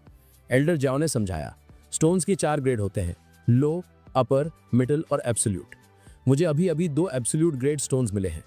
ये 2 बिलियन लो ग्रेड स्टोन्स के बराबर है। इनक्रेडिबल, एक ही बार में अमीर बनना बहुत अमेजिंग लगता है। इस बीच मैरी अपने नए स्टोरेज बैग्स दिखाते हुए बोली, मेरे पास अब कुछ बहुत अच्छी क्वालिटी के बैग्स हैं और कुछ एक्स्ट्रा भी। क्या मैं इन्हें बाई और क्विंग शुआन को दे सकती हूँ? शायद ये उनके काम आ जाए। दोनों डिसाइपल्स हैरान रह गए। ये तो बहुत महंगे हैं, हम इन्हें स्वीकार नहीं कर सकते। उन्हें पता था कि स्टोरेज बैग्स की कीमत बहुत ज्यादा होती है। नॉर्मल कल्टीवेटर्स तो एक भी अफोर्ड नहीं कर सकते। एल्डर जाओ ने दृढ़ता से कहा, मैंने ये तुम्हें पहले ही दे दिए हैं, अब तुम इनका जो चाहे करो, मैं तुम्हें नहीं रोकूंगा। एक मुस्कान के साथ मैरी ने स्टोरेज बैग्स उन दोनों को दे दिए, जो इतने भावुक हो गए कि रोने लगे। आपका बहुत बहुत धन्यवाद, उन्होंने आभार व्यक्त करते हुए कहा। दोनों मन ही मन सोचने लगे, एल्डर जाओ और सीनियर सिस्टर मैरी अमेजिंग है। काश हमारे भी उनके जैसे मास्टर होते, इतने पावरफुल, इतने जेनरस और इतनी ब्यूटीफुल। उन्हें सेकंड पीक में शामिल होने का पछतावा होने लगा। काश हमने भी 7th पीक ज्वाइन किया होता। बाद में एल्डर जाओ और मैरी लुओ यून सिटी के एल्केमी रूम में पहुंचे। मैरी ने पूछा, मास्टर हम यहाँ क्या कर रहे हैं? एल्डर जाओ ने जवाब दिया, हमें वो 1000 ईयर हार्टलेस ग्रास मिली है, मैं उसे फाउंडेशन बिल्डिंग पिल्स में रिफाइन करने का प्लान कर रहा हूँ, लेकिन अच्छी मेडिसिन बनाने से पहले उसे ठीक से रिफाइन करना होगा। एक बार ये हो जाए तो हम लुओ यून सेक्ट की ओर जाएंगे, लेकिन पहले हम यहाँ काम करेंगे। जैसे ही उन्होंने काम शुरू किया, पास में खड़ी एक लड़की जिसका नाम सुमू हान था, उसने उनकी बातें सुन ली। वो मन ही मन सोचने लगी, ये आदमी फाउंडेशन बिल्डिंग पिल्स को रिफाइन करने की बात कर रहा है। ऐसा करने के लिए कम से कम गोल्डन कोर रेल में होना जरूरी है, लेकिन ये तो बहुत यंग दिखता है। क्या ये सच में एक गोल्डन कोर कल्टीवेटर है? अगर हाँ तो ये इंप्रेसिव है। एल्डर जाओ ने रिफाइनिंग शुरू की, लेकिन कुछ ही पलों बाद एक छोटा सा एक्सप्लोजन हुआ। मैरी ने घबराकर पूछा, मास्टर क्या आपको सच में पिल्स रिफाइन करना आता है? एल्डर जाओ ने स्वीकार किया, मैंने कभी फाउंडेशन बिल्डिंग पिल्स को रिफाइन करना नहीं सीखा। तभी सुमुहान हंसते हुए उनके पास आई। यंग मास्टर, मैं आपकी मदद करती हूँ। इस पिल को रिफाइन करने के लिए बहुत प्रिसाइज एनर्जी कंट्रोल की ज़रूरत होती है और आप पहले ही स्टेज में फेल हो गए। आसपास खड़े लोग फुसफुसाए। मिस सू उन्हें फ्री में सिखा रही हैं, वो कितना लकी है। एल्डर झाओ ने उसे ध्यान से देखा। ये वुमेन एक सेकंड लेवल एल्केमिस्ट है, उन्होंने सोचा। मिस सू, आपकी दया के लिए धन्यवाद, मैं आपको कॉम्पनसेट करूंगा। जो भी मार्केट प्राइस है मैं आपको डबल दूंगा। सुमुहान बस मुस्कुराई और पिल को रिफाइन करने लगी। इस प्रोसेस से कमरा पावरफुल एनर्जी से भर गया। कुछ ही पलों बाद उसने कहा, हो गया। एल्डर झाओ ने पिल स्वीकार की और उसे रिवॉर्ड की पेशकश की, लेकिन उसने मना कर दिया, इसकी कोई जरूरत नहीं है, मैंने आपकी फ्री में मदद की। तभी कुछ लोग उनके पास से चिल्लाते हुए गुजरे, सेकंड फ्लोर पर चलो, ऑक्शन शुरू हो गया है, वहां एक अर्थ ग्रेड स्वॉर्ड की बोली लग रही है। सुमुहन ने कहा, मैं वहीं जा रही हूं, मेरे साथ आने की जरूरत नहीं है, मैंने सच में आपकी फ्री में मदद की। एल्डर झाओ ने उसे देखते हुए सोचा, तो एक ऑक्शन चल रहा है जिसमें एक अर्थ ग्रेड स्वॉर्ड मिल रही है। उन्होंने मैरी की ओर देखा। उसके पास अभी तक अच्छा वेपन नहीं है, अब समय आ गया है कि मैं उसे एक दिलाऊं, और क्या पता ऑक्शन में और भी खजाने हों जो मैं उसके लिए खरीद सकूं। वो और स्ट्रॉन्गर होगी और मुझे भी फायदा होगा। एल्डर झाओ मैरी की ओर मुड़े, क्या तुम ऑक्शन में हिस्सा लेना चाहोगी? मैरी मुस्कुराई और बोली, ये तो मजेदार लग रहा है। वे टावर ऑफ हेवनली सीक्रेट्स के सेकंड फ्लोर पर गए, जहां ऑक्शन पहले से ही चल रहा था। होस्ट ने घोषणा की, अगली चीज है एक 1000 साल पुराना आयरन वेब, एक्सट्रीमली स्ट्रॉन्ग। इसमें स्पिरिचुअल एनर्जी कोर जोड़ने के बाद ये एक powerful lower tier mystical weapon बन जाता है। शुरुआती बोली 30,000 लो ग्रेड स्पिरिचुअल स्टोन्स। उत्साहित होकर मैरी खड़ी हो गई और बोली, मैं 1,00,000 स्पिरिचुअल स्टोन्स की बोली लगाती हूँ। कमरे में हैरानी भरी आह गूंजी। कई कल्टीवेटर्स बड़बड़ाए, ये मास्टर डिसाइपल कहाँ से आए हैं? इन्होंने अब तक हर एक आइटम खरीद लिया है, हम एक भी बोली नहीं जीत पाए हैं। दूसरे ने कहा, वे बेसिक चीजों के लिए भी ज्यादा पैसे दे रहे हैं, हम उनकी बोलियों का मुकाबला नहीं कर सकते, वे जरूर बहुत अमीर होंगे।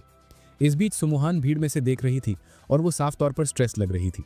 होस्ट ने अगली चीज पेश की, ये एक हाई ग्रेड ट्रेजर है जिसे कोर फायर लोटस के नाम से जाना जाता है। इसकी क्वालिटी असाधारण है। शुरुआती कीमत 1 million low grade spiritual stones. सुमुहान का चेहरा गंभीर हो गया, मुझे वो लोटस हर हाल में चाहिए, मैं यहाँ इसी वजह से आई हूँ। तभी मैरी फिर से खड़ी हो गई और चिल्लाई, मैं 2 मिलियन दूंगी।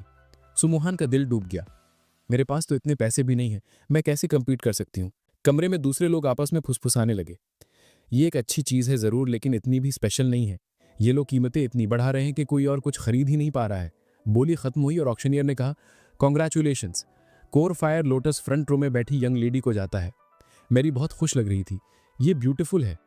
सुमुहान को एहसास हुआ कि जिन्होंने अभी लोटस खरीदा है वे वही लोग हैं जिन्होंने उनकी एल्केमी रूम में मदद की थी।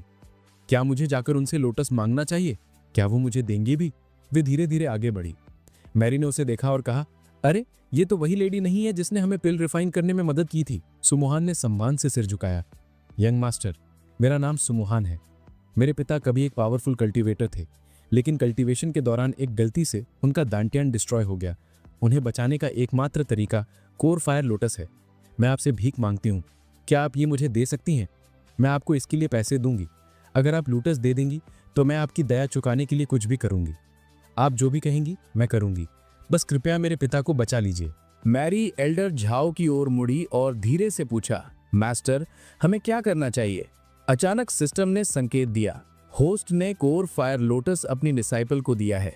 परिणाम स्वरूप होस्ट को 5 गुना रिवॉर्ड मिलता है। होस्ट को एक 5th grade core fire lotus प्राप्त हुआ है। एल्डर झाओ मुस्कुराए और बोले, मेरी प्यारी डिसाइपल, मैंने तुम्हें वो लोटस एक गिफ्ट के रूप में दिया था, अब वो तुम्हारा है।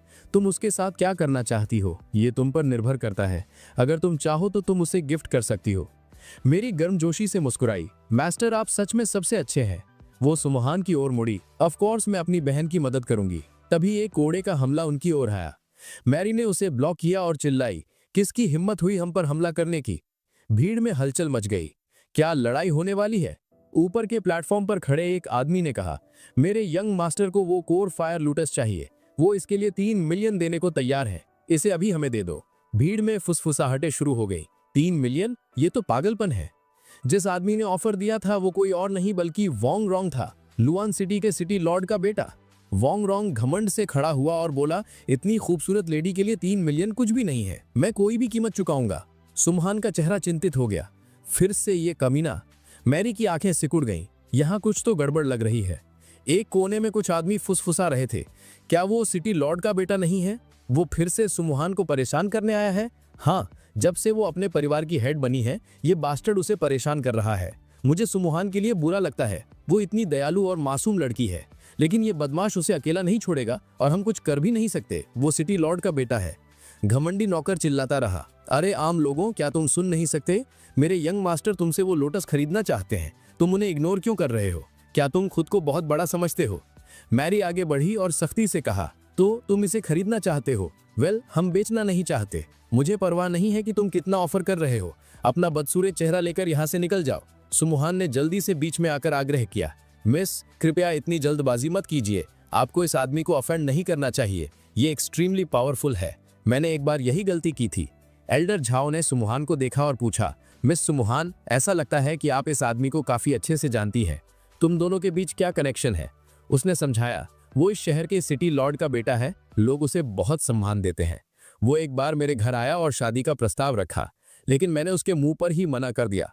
तब से वो मुझे लगातार परेशान कर रहा है। उसकी वजह से मेरी जिंदगी नर्क बन गई है। फिर उसने झुककर कहा, मैं आपको इस झमेले में घसीटने के लिए बहुत माफी चाहती हूँ। कृपया ये 50,000 स्पिरिट स्टोन्स कंपेंसेशन के तौर पर स्वीकार करें और मुझे जाने दें।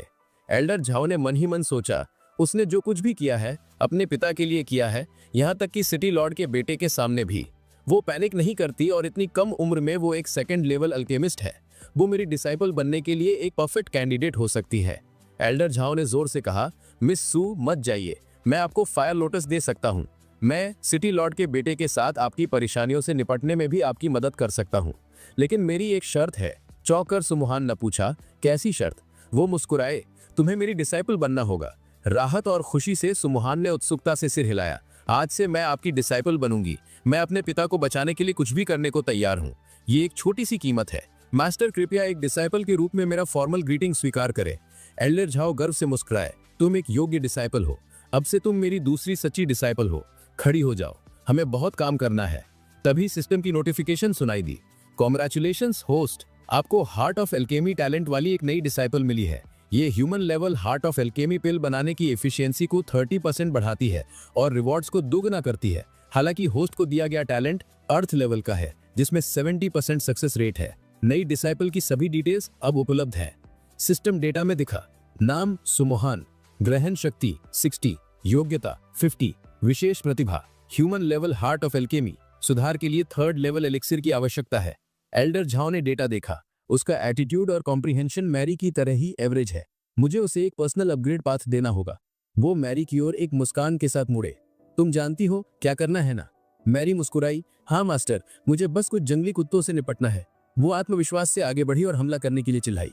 एक आदमी ने मजाक उड़ाते हुए हंसा, तुम लोग वाकई बहुत घमंडी हो। मैं तुम्हें आज इतनी आसानी से नहीं छोड़ूंगा। इससे पहले कि वो खत्म करता, मैरी ने एक जोरदार किक मारी, जिससे वो एक ही वार में दीवार से जा टकराया। यहाँ तक कि वोंग रोंग, सिटी लॉर्ड का बेटा, भी साफ तौर पर हिल गया था। मैरी ने उसे घूर कर देखा, मुझे तुम जैसे कमीनों से नफरत है। वोंग रोंग हकलाया, मुझे मारने की सोचना भी मत। मेरे पिता सिटी लॉर्ड हैं, वो तुम्हें नहीं छोड़ेंगे। मैरी ने ठंडाई से जवाब दिया। मुझे परवाह नहीं है कि तुम्हारा पिता कौन है, मैं तुम्हें इतना मारूंगी कि वो तुम्हें पहचान भी नहीं पाएगा। डरे हुए वोंग रोंग चिल्लाया, नेमलेस, मेरी मदद करो। अगर मुझे कुछ हुआ तो मेरे पिता तुम्हें डिस्ट्रॉय कर देंगे। तभी नेमलेस प्रकट हुआ और मैरी के हमले को रोक दिया। मैरी ने उसे ध्यान से देखा। वो मजबूत लग रहा था। एल्डर ज्याओ दूर से देख रहे थे। वो अकेले उसे हैंडल नहीं कर पाएगी। वोंग रोंग रबरा के हंसा। अब सारी हिम्मत कहाँ गई? नेमलेस, कृपया मेरी मदद करो, वो मुझे परेशान कर रही थी। उसे और उसके मास्टर को सबक सिखाओ। नेमलेस ने शांति से जवाब दिया, मास्टर, मैं आपका बॉडीगार्ड हूं, जिसे केवल आपकी रक्षा के लिए नियुक्त किया गया है। अगर ये एक पर्सनल लड़ाई बन जाती है तो मैं इंटरफेयर नहीं कर सकता।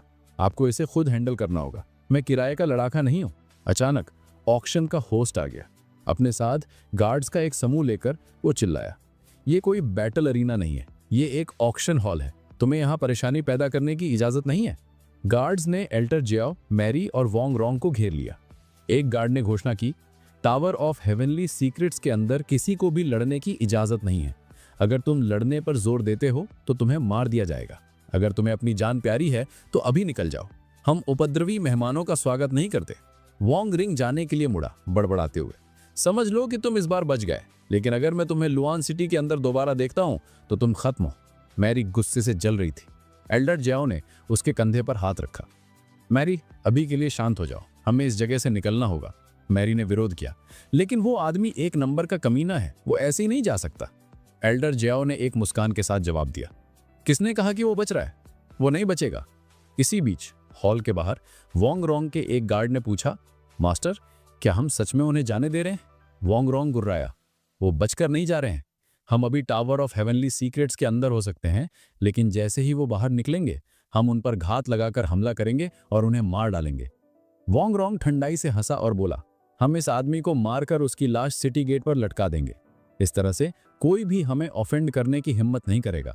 और जहां तक उन दो लड़कियों की बात है, वेल, वो बहुत खूबसूरत हैं। जब वे हमारे हाथ लगेंगी तो हम उनके साथ बहुत मजे करेंगे।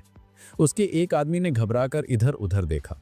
मास्टर, वे बाहर नहीं आ रहे हैं, क्या वे भाग गए होंगे? तभी हम देखते हैं कि एल्डर ज्याओ एक तरफ छिपे हुए हैं। बिना किसी चेतावनी के उन्होंने एक शक्तिशाली स्वॉर्ड अटैक किया। नेमलेस ने इसे महसूस किया और अपनी तलवार से इसे रोकने की कोशिश की, लेकिन उसकी तलवार टूट गई और हमला सीधे वोंग रोंग की गर्दन पर लगा, जिससे वो मौके पर ही मारा गया। गार्ड्स गुस्से से चिल्लाए, तुम बास्टर्ड, तुमने हमारे यंग मास्टर को टावर ऑफ हेवनली सीक्रेट्स के ठीक बाहर मार डाला। तुमने एक पवित्र नियम तोड़ा है। एल्डर ज्याओ ने शांति से जवाब दिया, मैं बेबुनियाद आरोप लगा रहे हो। मैंने हमला करने से पहले तुम्हारे टावर से बाहर आने का इंतजार किया। मैंने टावर ऑफ हेवनली सीक्रेट्स का कोई नियम नहीं तोड़ा है। एक गार्ड ने कहा, हम तुम्हें शहर से जिंदा नहीं जाने देंगे। नेमलेस आगे बढ़ा, अपनी तलवार छोड़ते हुए। वो आदमी भले ही मूर्ख और अजीब था, लेकिन मुझे एक बॉडीगार्ड के रूप में उसकी रक्षा करने के लिए पैसे दिए गए थे। मुझे वफादार रहना होगा। अगर तुम उस आदमी को मारते हो जिसे बचाने के लिए मुझे काम पर रखा गया था, तो मेरे हाथों मरने के लिए तैयार हो जाओ। मैं तुम्हारा सिर वोंग फैमिली के पास वापस ले जाऊंगा। शायद वे मुझे माफ कर देंगे। अगर मैं ऐसा नहीं करता तो वे मुझे मार डालेंगे। एल्डर ज्याओ हंसे, तुम्हारी तलवार पहले ही टूट चुकी है और तुम अभी भी मुझसे लड़ना चाहते हो? लड़के, ध्यान से सोचो। नेमलेस अपने शरीर को बदलने लगा। मेरे पास बीस्ट ब्लड है। मेरा शरीर दिखने से कहीं ज्यादा मजबूत है। तुम्हारा वेपन मुझे नुकसान नहीं पहुंचा सकता। मैं उस स्पिरिचुअल सॉर्ड का इस्तेमाल सिर्फ मजे के लिए करता हूं। यह कभी जरूरी नहीं था। एल्डर ज्याओ ने एक भौं उठाई। ऐसा है क्या? तो मुझे टेस्ट करने दो कि तुम्हारा शरीर कितना स्ट्रांग है। उन्होंने अपनी तलवार से एक बार फिर वार किया। नेमलेस ने उसे हवा में ही पकड़ लिया और अपने नंगे हाथ से तोड़ दिया। तुम्हारा वेपन मेरे शरीर के खिलाफ बेकार है। एल्डर ज्याओ की आंखें सिकुड़ गईं। मैंने अपने हमले में 7 स्पिरिचुअल सॉर्ड्स का इस्तेमाल किया और एक अभी भी बाकी है। अचानक उसकी मुख्य तलवार ने पीछे से हमला किया। नेमलेस बड़ी मुश्किल से उसे रोक पाया। उसे दोनों हाथों से कसकर पकड़ लिया। इसे रोकना बहुत मुश्किल था और वो संघर्ष कर रहा था, लेकिन आखिरकार उसने इसे भी रोक दिया। एल्डर ज्याओ ने अपनी तलवार वापस बुलाई और कहा, तुमने उन सबको रोक दिया। लड़के, तुम स्ट्रांग हो, मैं ये मानता हूँ, लेकिन तुम्हारा हाथ बुरी तरह घायल है। अब तुम मुझसे कैसे लड़ोगे? कोई बात नहीं, मैं फिर से उसी मूव से हमला करूंगा। देखते तुम कब तक टिकते हो। नेमलेस ने बीस्ट एनर्जी का एक विस्फोट किया। तुम्हारी टेक्निक इंप्रेसिव है, लेकिन मेरा बीस्ट ब्लड लाइन बेहतर है। मैं इसका इस्तेमाल खुद को हील करने के लिए कर सकता हूँ। एल्डर जाओ ने मन ही मन सोचा, इस लड़के के पास कई तरह की टेक्निक्स हैं, मुझे सावधान रहना होगा। नेमलेस ने एक और आने वाली तलवार को रोका, अगर तुम्हारी मुख्य शक्ति तलवार में है तो तुम मुझे कभी नहीं मार पाओगे। फिर भी वो थक रहा था। इस आदमी की सॉर्ड टेक्निक्स अविश्वसनीय रूप से स्ट्रांग है। मैं केवल उसके वेपन्स को ब्लॉक कर रहा हूँ और मैं पहले ही थक चुका हूँ। अगर वो एक और बड़ा हमला करता है तो मुझे नहीं पता कि मैं उसे हैंडल कर पाऊंगा या नहीं। नेमलेस ने दांत पीसे। मेरे पास ज्यादा तरकीबें नहीं बची हैं। लगता है तुम्हारी टेक्निक्स भी खत्म हो रही हैं। ये लड़ाई जल्द ही खत्म हो जाएगी। एल्डर जाओ ने चुपचाप सिर हिलाया। वो सही कह रहा है। अगर मैं सिर्फ फिंगर टेक्निक्स पर निर्भर रहता हूं तो मैं ज्यादा कुछ नहीं कर सकता। मैं बस हमला करता रहूंगा और वो ब्लॉक करता रहेगा। हम में से कोई भी इस तरह नहीं जीतेगा। ऑर्डिनरी सॉर्ड्स कमजोर हैं, लेकिन अगर मैं इसे कोर फायर लोटस की शक्ति को एब्जॉर्ब करने दूं तो ये कुछ और भी पावरफुल चीज में इवॉल्व हो सकती है। इतना कहकर उन्होंने फायर लोटस को एक्टिवेट किया और उसे अपनी तलवार में डाल दिया। तुरंत वेपन जबरदस्त शक्ति से चमकने लगा। एल्डर जाओ ने आत्मविश्वास से कहा, ये कोई ऑर्डिनरी सॉर्ड नहीं है, ये एक एक्स्ट्रा ऑर्डिनरी ब्लेड है। इस वेपन से मैं किसी को भी मार सकता हूँ और कोई मुझे रोक नहीं सकता। मुझे सच में ये सॉर्ड पसंद है। इस पल से मैं इसे जॉय ऑफ फायर कहूंगा। इतना कहकर उन्होंने तलवार नेमलेस की ओर फेंकी। उसे रोक न पाने के कारण नेमलेस के हाथ पर एक गहरा घाव हो गया। नेमलेस ने दांत पीसे। ये तलवार प्योर फायर एनर्जी से भरी हुई है। मैं इसका सामना नहीं कर सकता। ये मुझे गंभीर रूप से घायल कर सकती है। उसने जल्दी से अपनी एनर्जी बुलाई और अपने चारों ओर एक बैरियर बनाया। लेकिन ये शील्ड बहुत स्ट्रांग नहीं है। ये इसे ज्यादा देर तक नहीं रोक पाएगी। मुझे भागने का कोई तरीका खोजना होगा। ये आदमी तो अजय है। एल्डर जाओ ने मजाक उड़ाया। ये अभी खत्म नहीं हुआ है। उन्होंने अपने स्पिरिचुअल वेपन को वापस बुलाया और बल के झटके से नेमलेस का बैरियर टूट गया। तुम यहाँ से जिंदा नहीं बच सकते, जाओ ने घोषणा की और स्पिरिचुअल सॉर्ड्स के हमलों की बौछार कर दी। नेमलेस ने बचाव के लिए संघर्ष किया। मैं इस आदमी को नहीं हरा सकता। मेरे पास हार मानने के अलावा कोई चारा नहीं है। उसने अपना सिर झुकाया और धीरे से कहा, मैं हार मानता हूँ। अगर तुम मुझे मारना चाहते हो तो आगे बढ़ो। मैं तुम्हें अब और नहीं रोक सकता। एल्डर जाओ हंसे और अचानक अपनी सारी तलवारें वापस बुला ली। नेमलेस ने चौंक कर ऊपर देखा। तुम क्या कर रहे हो? एल्डर जाओ ने जवाब दिया, तुम्हें हराना आसान था, लेकिन तुम्हें मारने से मुझे कोई फायदा नहीं होगा, इसलिए मैं तुम्हारी जान बख्श रहा हूं। जैसे ही वो जाने के लिए मुड़े, एल्डर जाओ ने मन ही मन सोचा, वो भले ही हार गया हो, लेकिन ये लड़का मेरी उम्मीद से ज्यादा टफ था। उन्होंने पीछे मुड़कर कहा, मेरा नाम जाओ युआन है। अगर तुम कभी बदला लेना चाहो तो तुम मुझे ढूंढने आ सकते हो। मैं इंतजार करूंगा, लेकिन अभी के लिए जिंदा रहो, क्योंकि बहुत से लोग तुम्हारे पीछे पड़ेंगे। तुम्हें जिंदा रहने के लिए दुनिया भर की किस्मत की जरूरत होगी। नेमलेस ने अपनी मुट्ठियां भींच ली और मन ही मन सोचा, वैंग फैमिली मुझे इतनी आसानी से नहीं छोड़ेगी। एल्डर जाओ ने दूसरों से कहा, यहाँ हमारा काम हो गया है, चलो सुमुहान के घर चलते हैं ताकि हम उसके पिता का इलाज कर सके। सुमुहान ने सम्मान से सिर झुकाया। Thank you master. मेरी ने प्राउड से कहा, मेरे मास्टर दुनिया में सबसे ग्रेट हैं। नेमलेस मन ही मन सोचने लगा, ये लड़का भले ही यंग है, लेकिन इसके अकम्पलिशमेंट्स एक्स्ट्रा ऑर्डिनरी है। वो यकीनन एक रेयर टैलेंट है। अभी के लिए मुझे यहाँ से निकलना होगा, लेकिन अगर मैं जिंदा बचा जाओ तो मैं वादा करता हूँ कि मैं तुमसे मिलने जरूर लौटूंगा। एक दुश्मन की तरह नहीं, बल्कि एक प्रॉपर फ्रेंडली डुअल के लिए। उसी दौरान एल्डर जाओ सू मैंशन पहुंचे। मैरी ने चारों ओर देखा और कमेंट किया, लगता है जूनियर सिस्टर काफी वेल्दी फैमिली से है। ये घर अमेजिंग है। सुमहान ने समझाया, ये मैंशन मेरे पिता ने तब बनवाया था जब वो फैमिली के हेड थे। उस समय हमारा क्लैन बहुत स्ट्रांग और वेल्दी हो गया था, लेकिन जब से मैंने फैमिली हेड का पद संभाला है, चीजें सिर्फ डाउनहिल गई हैं। हम अपनी ज्यादातर वेल्थ खो चुके हैं और अब हमारी सिचुएशन बेहद गंभीर है। सच कहूं तो आपको वांग रोंग को नहीं मारना चाहिए था। उसके पिता वांग वैनचिंग हैं, जो सिटी लॉर्ड हैं। लेकिन असली समस्या सिर्फ ये नहीं है कि वो सिटी लॉर्ड है, वो लुओ युन सेक्ट का एक एल्डर भी है। और कुछ लोग कहते हैं कि वो सेक्ट लीडर का राइट हैंड मैन है। वो उस तरह का इंसान है जो बदला लेने के लिए किसी भी हद तक जा सकता है। आपने उसके बेटे को मारकर उसे प्रोवोक किया है। जब तक वो हम सबको डिस्ट्रॉय नहीं कर देता, वो चैन से नहीं बैठेगा। मैरी ने अपनी मुट्ठियां भींच ली और गुस्से से बोली, अगर वे हमारे पीछे आने की हिम्मत करते हैं तो जिंदा नहीं बचेंगे। हम यहाँ बेकार में नहीं आए हैं। हमारा असली गोल लुओ युन सेक्ट है और हम उनमें से एक को भी सांस लेते हुए नहीं छोड़ेंगे। सुमुहान ने सिर हिलाया, तो फिर हम एक ही साइड पर हैं। हमारा दुश्मन एक ही है। जैसे ही उसने दरवाजा खोला, उसके दूसरे चाचा सू होंग उसके सामने आ गए। तुम परिवार के लिए एक डिसग्रेस बन गई हो सुमुहान। तुम हमारे खून के लायक नहीं हो। इस घर में वापस आने की तुम्हारी हिम्मत कैसे हुई? सुमुहान ने आगे बढ़कर पूछा, सेकंड अंकल, आप यहाँ क्यों हैं? और क्लैन के सभी एल्डर्स यहाँ क्यों इकट्ठा हैं? आप सब यहाँ क्या कर रहे हैं? एल्डर जाओ ने सब पर एक नजर डाली और मन ही मन सोचा, इन लोगों में से कोई भी भरोसेमंद नहीं लग रहा। ये जरूर सुमुहान के पास जो कुछ भी बचा है उसे छीनने आए हैं। तभी सुमुहान की तीसरी चाची सूरन आगे बढ़ी।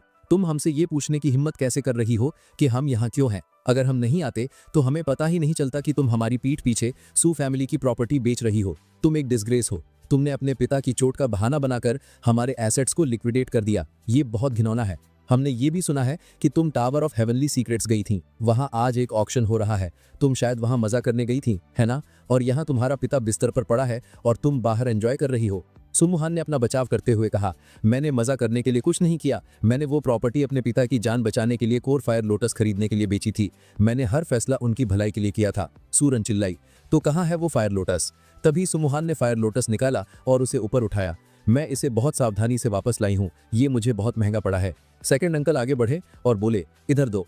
जैसे ही उन्होंने हाथ बढ़ाया, उनकी ऑरा भड़क उठी। वो गोल्डन कोर रेल्म के छठे लेवल पर थे। सुमुहान तनाव में आ गई। सेकंड अंकल, आप क्या कर रहे हैं? तभी एल्डर जाओ उसे बचाने के लिए आगे बढ़े। जब तक मैं यहाँ खड़ा हूँ कोई उस पर उंगली भी नहीं उठाएगा। जो भी कोशिश करेगा वो मरेगा। सेकंड अंकल हिचक गए। इस आदमी की पावर, मैं इसका सामना नहीं कर सकता। वो भागने के लिए मुड़े, लेकिन एल्डर जाओ के स्वर्ड्स पहले से ही उनका पीछा कर रहे थे। एक ने सेकंड अंकल के कपड़ों को भेद कर उन्हें दीवार से चिपका दिया। सेकंड अंकल बड़बड़ाए, मैं फंस गया। सूरन घबराकर उनकी ओर दौड़ी। तुम्हें क्या हुआ? वो चिल्लाए, पास मत आना, ये स्वॉर्ड्स खतरनाक हैं। सूरन अब गुस्से में सुमुहान की ओर मुड़ी। तुम ये क्या कर रही हो? ये तुम्हारे अपने अंकल हैं और तुम बाहर वालों को लाकर उन पर हमला करवा रही हो। तुम्हें ये करते हुए शर्म नहीं आई? सुमुहान घबराकर समझाने की कोशिश करने लगी। ऐसा नहीं है, मैरी ने ठंडे स्वर में बीच में टोका। इन जैसे कचरे पर अपनी सांस बर्बाद मत करो। सूरन अब मैरी को घूरने लगी। तुम हो कौन? ये एक फैमिली मैटर है, यहाँ से निकल जाओ। अगर तुम्हें लड़ना ही है तो मुझसे लड़ो, मैं तुम्हें खुद मारूंगी। लेकिन एल्डर जाओ ने शांति से एक स्वॉर्ड सूरन की ओर भेजी, जिससे वो जमीन पर गिर गई। अगर किसी और ने एक कदम भी आगे बढ़ाया तो मेरे स्वॉर्ड्स उन्हें खत्म कर देंगे। मेरे पास आंखें हैं लेकिन मेरी तलवार के पास नहीं। कमरे में सन्नाटा छा गया। आखिरकार एक एल्डर आगे बढ़े। सुहोंग, सूरन, हम आपस में क्यों लड़ रहे हैं? चाहे कुछ भी हो, हम अभी भी फैमिली हैं। दूसरे ने भी सहमति दी। हमें इस तरह एक दूसरे के खिलाफ नहीं होना चाहिए। सूरन ने कड़वाहट से हंसते हुए कहा। फैमिली? वो फिर से आगे बढ़ी, इस बार और भी ज्यादा भावुक होकर। हमने तुम्हें 20 साल तक पाला सुमुहान, और तुम हमें इस तरह चुका रही हो। तुम सच में एक डिस्ग्रेस निकली। सुमोहन की आंखों में आंसू भर आए। तुम सब घिनौने हो। तुम्हें क्या लगता है मैं तुम्हें समझ नहीं पाती? तुमने हमारे परिवार को अंदर से डिस्ट्रॉय कर दिया है। मेरे डैड ने अपना कल्टीवेशन बढ़ाने की कोशिश में अपना दिमाग खो दिया, और अब जब वो लाचार हैं तो तुम सब यहाँ जो कुछ बचा है उसे लूटने आए हो। वो गुस्से में आगे बढ़ी। इस कमरे में हर एक इंसान मेरे डैड की वजह से जिंदा है, और अब तुम यहाँ परवाह करने का नाटक करते हुए आए हो, जबकि तुम हमारी हर चीज चुराने की साजिश रच रहे हो। मैरी भी गुस्से में शामिल हो गई। ये बस सो कॉल्ड रिश्तेदार पैरासाइट्स के अलावा कुछ नहीं है। ये तभी आते हैं जब कुछ लेने को होता है। तुम लोग इंसान भी नहीं हो, तुम जानवर हो। एल्डर जियाओ ने सू मोहन के कंधे पर हाथ रखा। अब तुम मेरी डिसाइपल हो, मुझे तुम्हें तुम्हारा पहला लेसन सिखाने दो। एक ऐसा लेसन जिसे तुम्हें कभी नहीं भूलना चाहिए। जब तुम ऐसे लीचों से निपट रही हो जो तुम पर पत्थर फेंकते हैं और तुम्हारी दौलत चुराते हैं, तो तुम्हें आवाज उठाना सीखना होगा। अगर तुम ऐसा नहीं करती तो तुम सब कुछ खो दोगी। उन्होंने उसकी आंखों में देखा। बस एक शब्द कहो, अगर तुम चाहती हो कि वे मर जाएं, मैं उन्हें यहीं खत्म कर दूं ना। मैं पूरे सू क्लान का सफाया कर सकता हूं और उनमें से कोई मुझे रोक नहीं सकता। कमरे में मौजूद हर कोई डर से जम गया। प्लीज हमें मत मारो, हम गलत थे। सुमोहन ने अपना सिर हिलाया। प्लीज मास्टर, उन्हें मत मारिए, इससे सू फैमिली पूरी तरह डिस्ट्रॉय हो जाएगी। बस उनका कल्टीवेशन खत्म कर दीजिए, उन्हें जीने दीजिए, लेकिन वर्थलेस ट्रैश की तरह। इस तरह मैं आखिरकार शांति से जी सकूंगी। एल्डर जाओ ने सिर हिलाया। जाओ और अपने पिता को बचाओ, मैं इस मामले को हैंडल कर लूंगा। सुमोहन रो पड़ी। Thank you master. मैरी ने उसे उठने में मदद की। चलो मास्टर, बाकी सब संभाल लेंगे। जैसे ही सू मोहन जा रही थी, उसने एल्डर जाओ की ओर एक हल्की सी शर्म के साथ देखा। एल्डर जाओ दूसरों की ओर मुड़े। अब चलो शुरू करते हैं। असली पनिशमेंट यहां से शुरू होती है। सबसे पहले सू होंग। उन्होंने अपना हाथ उठाया और सेकंड अंकल की ओर एक स्वॉर्ड भेजी। सू होंग चिल्लाया, नहीं प्लीज मुझे बख्श दो। लेकिन एल्डर जाओ ने बिना किसी झिझक के वार किया। सू होंग का कल्टीमेशन पूरी तरह से डिस्ट्रॉय हो गया। कमरे में हैरानी भरी आहें गूंज उठीं। लगता है सू होंग का काम तमाम हो गया और शायद अब हमारी बारी है। सू होंग दर्द से अपना पेट पकड़कर गिर गया। एल्डर जाओ ने दृढ़ता से कहा, मेरे पास बर्बाद करने के लिए समय नहीं है। अगला कौन है? कमरे में भगदड़ मच गई। लोग बाहर निकलने के लिए भागने लगे। एल्डर जाओ ने ठंडाई से कहा, अगर तुम्हें लगता है कि तुम भाग सकते हो तो फिर से सोचो। उनके स्वॉर्ड्स फिर से उड़ने लगे। अब वो करने का समय आ गया है जो जरूरी है। उनके स्वॉर्ड्स एक के बाद एक वार करते गए और वहां मौजूद हर किसी के कल्टीवेशन को मिटा दिया। दर्द भरी चीखें हवा में गूंज उठी। इस कियोस्क को देखते हुए सू मोहन ने अपनी मुट्ठियां भींच ली और मन ही मन सोचा, इनमें से किसी ने भी मेरी मदद नहीं की। उन्हें सिर्फ मेरे डैड की प्रॉपर्टी की परवाह थी। वो मेरी फैमिली नहीं है। चाहे कुछ भी हो जाए, मैं अपने डैड को बचाऊंगी। सू मोहन चुपचाप अपने डैड सूजी के कमरे में दाखिल हुई। वो उनके पास बैठ गई और वो साफ तौर पर चिंतित दिख रही थी। कुछ ही पलों बाद मैरी और एल्डर जाओ अंदर आए। मैरी ने खुशी से कहा, मास्टर ने उन सबका कल्टीवेशन क्रिपल कर दिया। उन्हें तड़पते हुए देखना बहुत सेटिस्फाइंग था। सू मोहन ने थोड़ा झुककर कहा, मास्टर आपका बहुत बहुत धन्यवाद। मैरी आगे बढ़ी, तुम्हारे पिता कैसे हैं?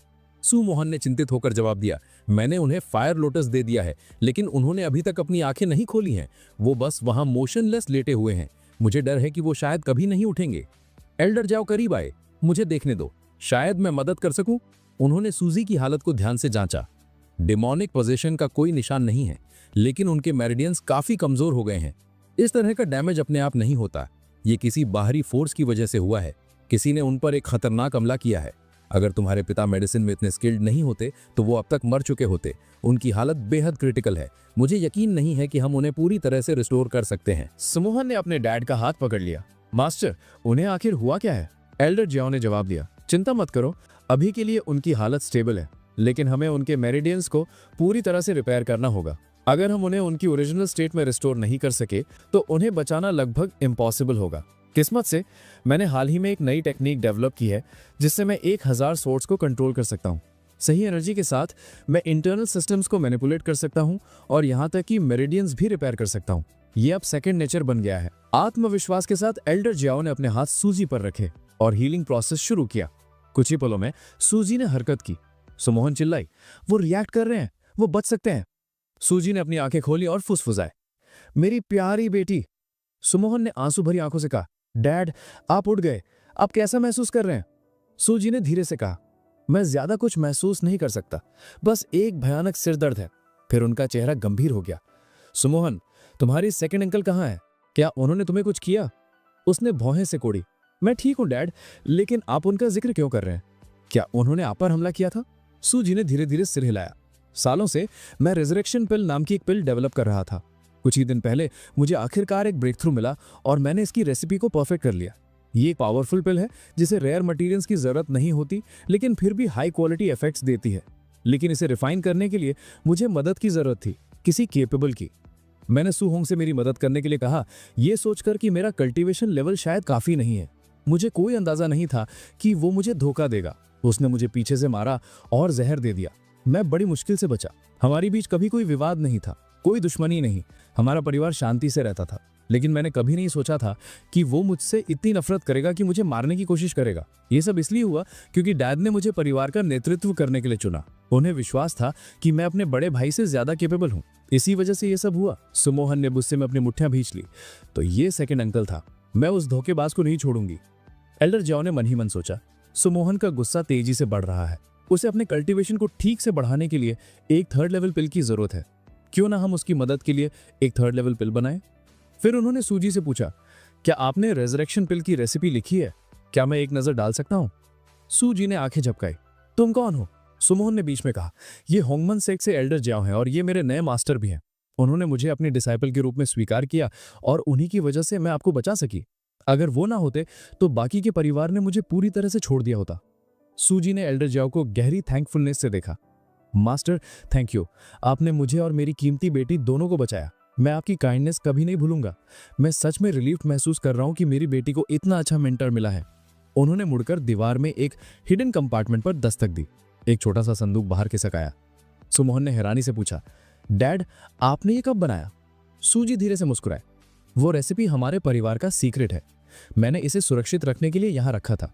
इसके बारे में किसी और को नहीं पता था। उन्होंने रेसिपी एल्डर जियाओ को दी। हमने ये फॉर्मूला पहले कभी किसी के साथ शेयर नहीं किया, लेकिन आपके लिए ये अलग है। जैसा कि आप देख सकते हैं, मैंने इसमें कुछ सुधार भी किए हैं। एल्डर जियाओ ने रेसिपी को स्टडी किया। आपने यहाँ काफी कुछ नोट किया है। क्या इससे मदद मिली? सूजी ने स्वीकार किया। मैं उतना स्किल्ड नहीं हूँ। मैंने बस इसे थोड़ा सुधारने की कोशिश की और कुछ नहीं। लेकिन जैसे ही मैं पिल फिनिश करने वाला था, उस बास्टर्ड सूहोंग ने मेरी पीठ में छुरा घोंप दिया। एल्डर जियाओ ने उन्हें कंसल्ट किया। चिंता मत करो, फॉर्मूला सॉलिड है। हमें अब बस एक चीज की जरूरत है, तानहू काओ ग्रास। जैसे ही उन्होंने इसका जिक्र किया, सुमोहन की आंखें चमक उठी। वो फॉर्मूला की पूरी पोटेंशियल समझ गई। तभी उनके दिमाग में एक सिस्टम नोटिफिकेशन गूंजी। कॉन्ग्रेचुलेशंस, आपकी दूसरी डिसाइपल ने 3 पिल फॉर्मूलाज में सफलतापूर्वक सुधार किया है।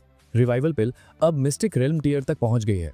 रिवॉर्ड के तौर पर होस्ट का heart of alchemy heavenly tier तक पहुंच गया है, जिसमें 99% सक्सेस रेट है। पिल कॉम्प्रिहेंशन 30% बढ़ गई है। एल्डर जियो चुपचाप सोच रहे थे, मेरा कॉम्प्रिहेंशन इतना बढ़ गया है, मुझे सच में अमेजिंग फील हो रहा है। ऐसा लग रहा है जैसे मेरा पूरा दिमाग फैल गया है और अब क्लियर पावरफुल थॉट से भर गया है। मैं अब खुद को और भी एडवांस्ड पिल्स बनाते हुए देख सकता हूँ। सू जी अपनी बेटी की ओर एक गर्म जोशी भरी नजर से मुड़े। सुमोहन, तुमने अकेले एक टूटे हुए परिवार को संभालने के लिए बहुत मेहनत की है। ये बहुत मुश्किल रहा होगा। मैं केवल कल्पना कर सकता हूँ कि तुम किस दौर से गुजरी हो। सुमोहन ने ईमानदारी से जवाब दिया, डैड, ये मेरी जिम्मेदारी थी, मुझे ये करना ही था, लेकिन मैंने एक बहुत बड़ी गलती की। मैंने आपके इलाज के लिए सू फैमिली की फार्मेसी से लोन लिया और अब हम बर्बादी के कगार पर हैं। हमने सब कुछ खो दिया है। एल्डर जाओ ने कॉन्फिडेंसली कहा, एक्चुअली मेरे पास एक ग्रेट आइडिया है, कुछ ऐसा जो तुम्हें बहुत सारा पैसा कमाने और फार्मेसी पर वापस कंट्रोल हासिल करने में मदद कर सकता है। हम एक कंप्लीट पिल एम्पोरियम स्थापित करेंगे। हम एल्केमिस्ट्स का एक वाइड नेटवर्क रिक्रूट करेंगे और उनसे लाइफ लॉन्ग कॉन्ट्रैक्ट्स साइन करवाएंगे ताकि हमारा कोई भी फॉर्मूला कभी लीक ना हो।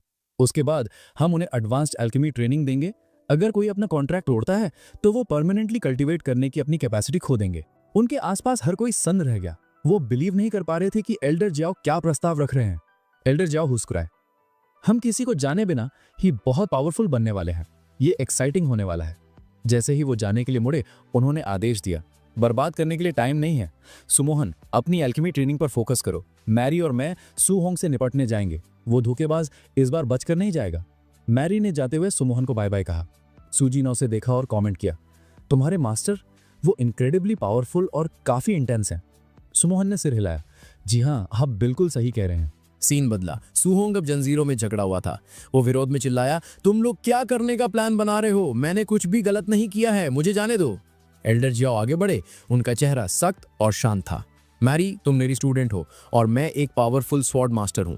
तुम्हें अब तक 1000 स्वॉर्ड टेक्निक मास्टर कर लेनी चाहिए थी। आज तुम इसे सीखोगी और डेमोन्स्ट्रेट करोगी। मैरी आगे बढ़ी और सिर हिलाया, समझ गई मास्टर, मैं कोशिश करूंगी। उसने सटीकता के साथ स्पिरिचुअल स्वॉर्ड्स बनाना शुरू किया, जबकि एल्डर जियाओ गिनती करते रहे। थोड़ी देर बाद उन्होंने सहमति में सिर हिलाया। गुड, पूरे 1000 कंप्लीट हो गए। तुमने बहुत अच्छा काम किया है मैरी।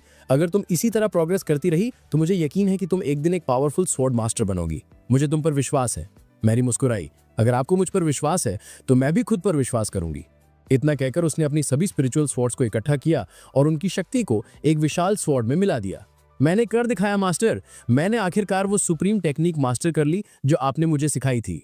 एल्डर जाओ का चेहरा खिल उठा। सचमुच ये एक अविश्वसनीय रूप से पावरफुल टेक्निक है। इसके साथ हम लुओ यून सेक्ट को आसानी से हैंडल कर पाएंगे। सू होंग साइड से चिल्लाया, तुम सब ये क्या कर रहे हो? अगर तुम्हें सिर्फ ट्रेन करना था तो तुम कहीं और भी कर सकते थे। मुझे यहाँ पकड़ कर रखा है।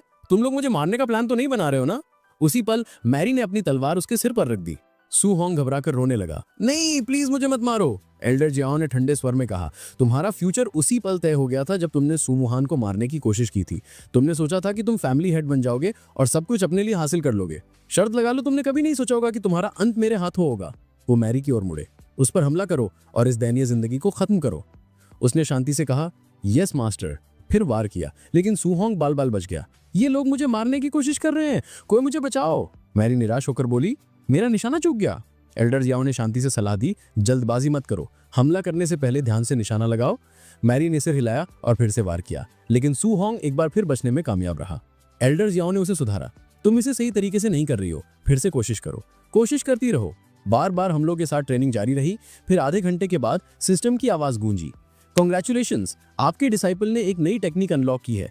होस्ट की गाइडेंस की बदौलत उसने 1000 स्वॉर्ड टेक्निक को सफलतापूर्वक मास्टर कर लिया है। इसके परिणाम स्वरूप होस्ट को बाउंडलेस स्वॉर्ड टेक्निक की बढ़ी हुई कॉम्प्रिहेंशन, स्पिरिचुअल इंटेंट की गहरी समझ और rare artifact soft sword fingers से रिवॉर्ड किया जा रहा है। एल्डर जियाओ खुशी से ओवरवेल्म्ड हो गए और मन ही मन सोचा, मुझे नई पावर्स मिली हैं। अब मैं सचमुच स्पिरिचुअल थ्रेट्स को आसानी से कंट्रोल कर सकता हूँ। इनक्रेडिबल, मैं पहले से कहीं ज्यादा स्ट्रॉन्गर हो गया हूँ। इस लेवल की कॉम्प्रिहेंशन के साथ मैं की को और भी स्पष्ट रूप से समझ पाऊंगा। कल्टीवेशन अब बहुत आसान हो जाएगा। एल्डर जियाओ ने दृढ़ता से कहा, अब जब हमने सुहोंग का काम तमाम कर दिया है तो यहाँ हमारा काम पूरा हो गया है। हमें सुमुहान के पास चलना चाहिए, उसे हमारी मदद की जरूरत पड़ सकती है। मैरी ने सिर हिलाया, यस मास्टर, आप ठीक कह रहे हैं। सीन अब सिटी लॉर्ड की ओर शिफ्ट हुआ। सिटी गेट पर एक तनावपूर्ण पल सामने आया जहां कई गार्ड्स अपने यंग मास्टर की लाश लेकर पहुंचे। वे साफ तौर पर कांप रहे थे। एक गार्ड ने रिपोर्ट किया, हमारे यंग मास्टर वो मर चुके हैं। सिटी लॉर्ड का चेहरा गुस्से से बिगड़ गया। तुम लोग यूजलेस ट्रैश हो। मैं तुम्हें पैसे क्यों देता हूं अगर तुम मेरे बेटे की रक्षा नहीं कर सकते? अगर मेरा अपना बेटा नहीं बच सका तो तुम में से किसी का क्या फायदा? शायद मुझे तुम सबको अभी यही मार देना चाहिए। उन्होंने गुस्से में चारों ओर देखा। और उस बास्टर्ड का सिर कहाँ है जिसने मेरे लड़के को मारा? तुम्हारा मतलब है कि तुम इतना भी नहीं कर पाए? एक और गार्ड कांपते हुए आगे बढ़ा। जिसने यंग मास्टर को मारा वो कोई और नहीं बल्कि जियाओ युआन है। वो हॉन्गमैन सेट का एक एल्डर है। यहाँ तक कि हमारा टॉप गार्ड नेमलेस भी आसानी से हार गया। हम कुछ नहीं कर सके। वो बहुत ताकतवर था। सिटी लॉर्ड का गुस्सा फूट पड़ा। तो मर जाओ तुम सब। बिना किसी झिझक के उन्होंने गार्ड्स पर हमला कर दिया। वे दया की भीख मांगने लगे। प्लीज सिटी लॉर्ड, दया कीजिए। लेकिन सिटी लॉर्ड ने उन्हें अनदेखा किया। उनका दिमाग तेजी से चल रहा था। तो नेमलेस आसानी से हार गया। ये जियाओ युआन वह जरूर भयानक रूप से स्ट्रांग होगा। अगर उसने नेमलेस को ऐसे कुचल दिया तो उसकी स्ट्रेंथ हमारी उम्मीद से कहीं ज्यादा है। मैं उसका सामना नहीं कर सकता। अभी भी गुस्से में उन्होंने आगे बढ़कर एक गिरे हुए गार्ड को लात मारी। मेरी नजरों से दूर हो जाओ।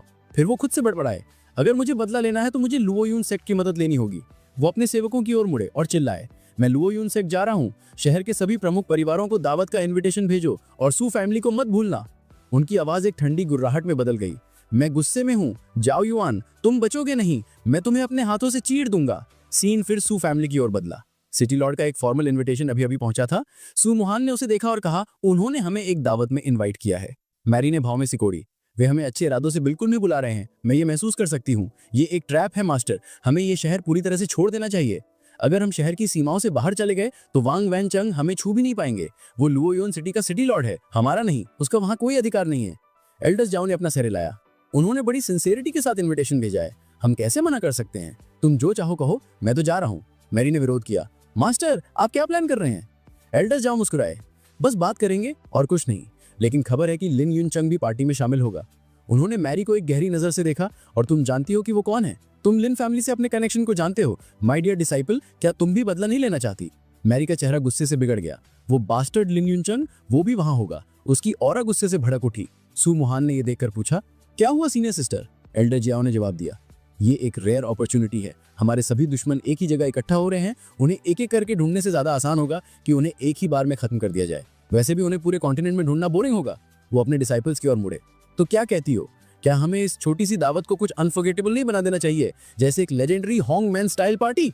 मेरी ने एक गहरी मुस्कान के साथ कहा, मास्टर आपका वचन ही अंतिम है। हम वैसा ही करेंगे जैसा आप कहेंगे। लेकिन सुमोहन बेचैन दिख रही थी। मुझे नहीं पता क्यों, लेकिन मुझे इस बारे में एक बैड फीलिंग आ रही है। कुछ खतरनाक होने वाला है और इसे हैंडल करना बहुत मुश्किल होगा। एल्डर जियाओ ने विषय बदला, वैसे वो फार्मेसी कैसी चल रही है जिसे खोलने में मैंने तुम्हारी मदद की थी? सुमोहन का चेहरा थोड़ा खिल उठा। वो बहुत अच्छा कर रही है मास्टर। सू फैमिली के 17 मेडिकल स्टोर्स थे और हमने उन सभी को वापस पा लिया है। मैंने आपकी सलाह मानी और आपके सुझाए गए प्रमोशन की पेशकश की। उसके बाद कस्टमर्स की बाढ़ आ गई। हमने एक ही दिन में 50 बॉटल्स बेची और 5000 लो ग्रेड स्पिरिट स्टोन्स का प्रॉफिट कमाया। एल्डर जियाओ ने थोड़ा फ्राउन किया, सिर्फ 50 बॉटल्स? ये बहुत कम है। क्या तुम जानती हो कि सेल्स अभी भी इतनी लिमिटेड क्यों है? सुमहान ने कहा कि उसे पिल में कुछ भी गलत नहीं लगा। उसके अनुसार उनकी रिवाइटलाइजिंग पिल ठीक ठाक बिक रही थी। ये किसी के फोकस को काफी हद तक सुधारती थी और इंटरनल एनर्जी के फ्लो को बढ़ाती थी। उसने जोर देकर कहा कि अगर वे इसे नहीं बेचेंगे तो वे प्रॉफिट कैसे कमाएंगे? तभी एल्डर जियाओ ने अपने कपड़ों से कुछ स्क्रोल्स निकाले। उन्होंने कहा, मैंने 3 नई पिल रेसिपीज सोची हैं। मैं चाहता हूं कि तुम इन्हें बनाओ और मार्केट में ट्राई करो। मुझे कस्टमर फीडबैक ला कर दो, देखते हैं कि ये पिल्स कैसा परफॉर्म करती हैं। उत्साहित होकर सुमुहान ने थैंकफुलनेस के साथ जवाब दिया, मास्टर आप मुझे नई रेसिपीज दे रहे हैं। आप सच में एक जनरस इंसान हैं। उसने स्क्रोल्स की जांच की और महसूस किया कि उनमें से एक पिल गोल्डन पिल का एक इम्प्रूव्ड वर्जन थी। कहा जाता था कि इसका हीलिंग इफेक्ट 10 गुना ज्यादा पोटेंट था, इतना स्ट्रॉन्ग कि ये एक मरते हुए कल्टीवेटर को भी बचा सकता था। उसने टिप्पणी की कि ये पिल अविश्वसनीय रूप से इफेक्टिव थी। इस बीच एल्डर जियाओ सोच रहे थे कि वे कैसे एक फॉर्च्यून बना रहे हैं और उन्हें मुश्किल से उंगली भी नहीं उठानी पड़ रही थी। उन्होंने खुद से स्वीकार किया कि वे काफी सेटिस्फाइड महसूस कर रहे थे। उस रात बाद में सीन सिटी लॉर्ड के मैंशन में शिफ्ट हुआ। मेहमान आ रहे थे और सिटी लॉर्ड ने व्यक्तिगत रूप से सूजी का अभिवादन किया। सिटी लॉर्ड ने गर्मजोशी से कहा, मास्टर सूजी आ गए हैं और साथ में कुछ बहुत इंपॉर्टेंट गेस्ट्स भी हैं। आप सभी का यहाँ होना एक खुशी की बात है। मैंने सुना था कि आप बीमार थे मिस्टर सूजी। मैं सच में चिंतित था। लेकिन आपको फिर से हेल्दी देखकर और ये जानकर कि आपके परिवार की फार्मेसी रिकवर हो गई है, मुझे कहना होगा किस्मत फिर से आपके साइड पर है। सूजी ने विनम्रता से उनकी चिंता के लिए धन्यवाद दिया। उसी समय एल्डर जियाओ ने मन ही मन सोचा, ये लोग कितने घिनौने हैं। वे मुस्कुरा रहे हैं जबकि वे हमें एक ट्रैप में फंसा रहे हैं। सिटी लॉर्ड ने फिर एल्डर जियाओ का औपचारिक रूप से अभिवादन किया। तो आप ही हैं जिन्होंने सूजी को हील किया और सुमुहान को उसके ब्रेक थ्रू में मदद की। आप सच में एक एक्स्ट्रा ऑर्डिनरी मास्टर हैं। एल्डर जियाओ ने विनम्रता से जवाब दिया, आप मुझे बहुत ज्यादा क्रेडिट दे रहे हैं। मैं इस तरह की प्रेज के लायक नहीं हूँ। मेहमानों में एक लिन फैमिली का सदस्य भी था जो ध्यान से देख रहा था। उसने सोचा, तो ये एल्डर जियाओ है जिसकी वजह से लॉर्ड वोंग ने यह सब अरेंज किया है। वो जानता था कि लॉर्ड वोंग ने लॉयन सेक्स से 30 से ज्यादा गोल्डन कोर रेल्म एक्सपर्ट्स को सिर्फ एल्डर जियाओ और दूसरों को खत्म करने के लिए बुलाया था। वो मुस्कुराया, ये सोचकर कि ये दावत मनोरंजक होने वाली है। जैसे ही उसकी नजर घूमी, उसने देखा कि मेरी भी वहां थी और वो चौंक गया। ये तो बिल्कुल यंग मिस जैसी दिखती है। वो बचपन में ऐसी ही दिखती थी, लेकिन ये इम्पॉसिबल है। मैंने अपनी आंखों से पिता और बेटी दोनों को उस चट्टान से गिरते देखा था। उस ऊंचाई से गिरने के बाद कोई नहीं बच सकता। सिटी लॉर्ड ने फिर घोषणा की, हमने काफी देर बात कर ली, चलो अंदर चलते हैं। सूजी ने सहमति में सिर हिलाया। सीन दावत हॉल में बदला। सब खा पी रहे थे। सिटी लॉर्ड ने फिर से कहा, एल्डर जियाओ, मैंने सुना है कि आप पहले से ही गोल्डन कोर रेल्म के 5वें लेवल पर हैं। यह आपकी उम्र में अविश्वसनीय रूप से इंप्रेसिव है। आपकी उम्र के ज्यादातर लोग अभी भी फाउंडेशन रेल्म में हैं और अब आपके पास रिमार्केबल टैलेंट वाले 2 डिसाइपल्स हैं। मुझे यकीन है कि आप सभी का भविष्य उज्जवल है। दूसरे मेहमान भी एल्डर जियाओ की प्रशंसा करने लगे, खासकर ये देखकर कि उनके डिसाइपल्स कितने टैलेंटेड और प्रॉमिसिंग थे। एल्डर जियाओ तारीफों से खुश होकर मुस्कुराए और बोले, चलो ज्यादा नहीं करते। इस खुशी के मोमेंट में उन्होंने काफी पीना शुरू कर दिया। आखिरकार एल्डर जियाओ हंसे और एक्सेप्ट किया, एक्चुअली मैं 5वें स्टेज पर नहीं हूँ, मैं गोल्डन कोर रेल्म के सिर्फ 3रे स्टेज पर हूँ। आप जानते हो कि मैं इतना पावरफुल क्यों लगता हूँ? ये सब मेरी इनक्रेडिबल स्वॉर्ड की वजह से है। ये एक प्राइसलेस ट्रेजर है जो मुझे प्योर लक से मिला। इसके बिना मैं माउंटेन से बाहर निकलने की हिम्मत नहीं करता। मेरी ने उनके कान में फुसफुसा कर कहा, मास्टर, आपको अपने सीक्रेट्स इस तरह रिवील नहीं करने चाहिए। आप इतना पी क्यों रहे हैं? अचानक सिटी लॉर्ड ने कहा, लगता है आप जाने की योजना कर रहे हैं। मुझे किसी को बुलाने दीजिए। सिटी लॉर्ड एल्डर जियाओ को ध्यान से देख रहा था और सोच रहा था, ये आदमी भागने की कोशिश कर रहा है। अगर वो भाग गया तो मैं कुछ नहीं कर पाऊंगा। मुझे इसे अभी रोकना होगा। कुछ ही पलों बाद हॉल में एक बड़ा बॉक्स लाया गया। सिटी लॉर्ड ने उसे खोला और एक मुस्कान के साथ कहा, एल्डर जियाओ, मैं ये आपको ऑफर करता हूँ। एल्डर जियाओ की आंखें चौड़ी हो गईं। स्पिरिट स्टोन्स और इतने सारे, ये एक इनक्रेडिबल गिफ्ट है। एल्डर जियाओ हंसे और बोले, मैं पहले कंगाल था। मैंने हंगबन सेक्ट में कुछ पैसे उधार लिए थे सिर्फ ऑक्शन में शामिल होने के लिए। मैंने उनके दिए हर सिक्के का इस्तेमाल वहां सब कुछ खरीदने के लिए किया था, लेकिन उसमें से कुछ भी मेरा सच में नहीं था। अब मेरे पास असली दौलत है आपकी वजह से। लॉर्ड वोंग वेनचेन, मेरी सारी मुश्किलें खत्म हो गई हैं। मैं आखिरकार लाइफ एंजॉय कर सकता हूँ। सिटी लॉर्ड ने झूठे उत्साह के साथ जवाब दिया, ये मेरी खुशी थी। लेकिन अंदर ही अंदर वे मजाक उड़ा रहा था। तुम जरूर एक पावरफुल क्लैन से हो जिसके पास गहरी जेबें हैं और एक इंप्रेसिव बैकग्राउंड है, या ऐसा मैंने सोचा था। पता चला कि तुम सिर्फ एक कीचड़ हो जो उस दौलत का मजा ले रहा है जो तुम्हारी है भी नहीं। तुम अपने सेक्ट के बिना कुछ भी नहीं हो। खड़े होकर सिटी लॉर्ड ने भीड़ को संबोधित किया, मैंने सुना है कि एल्डर जियाओ एक एक्सेप्शनल मास्टर है। क्यों ना हम आपके डिसाइपल्स और मेरे डिसाइपल्स के बीच एक फ्रेंडली स्पैरिंग मैच रखें। यहाँ हर कोई शो का एंजॉय करेगा। रिवॉर्ड के तौर पर मैं विनर को स्पिरिट स्टोन्स दूंगा। आप क्या कहते हैं? एल्डर जियाओ हंसे और रिप्लाई किया, कोई प्रॉब्लम नहीं है, चलो शुरू करते हैं। मेरी पहले जाएगी।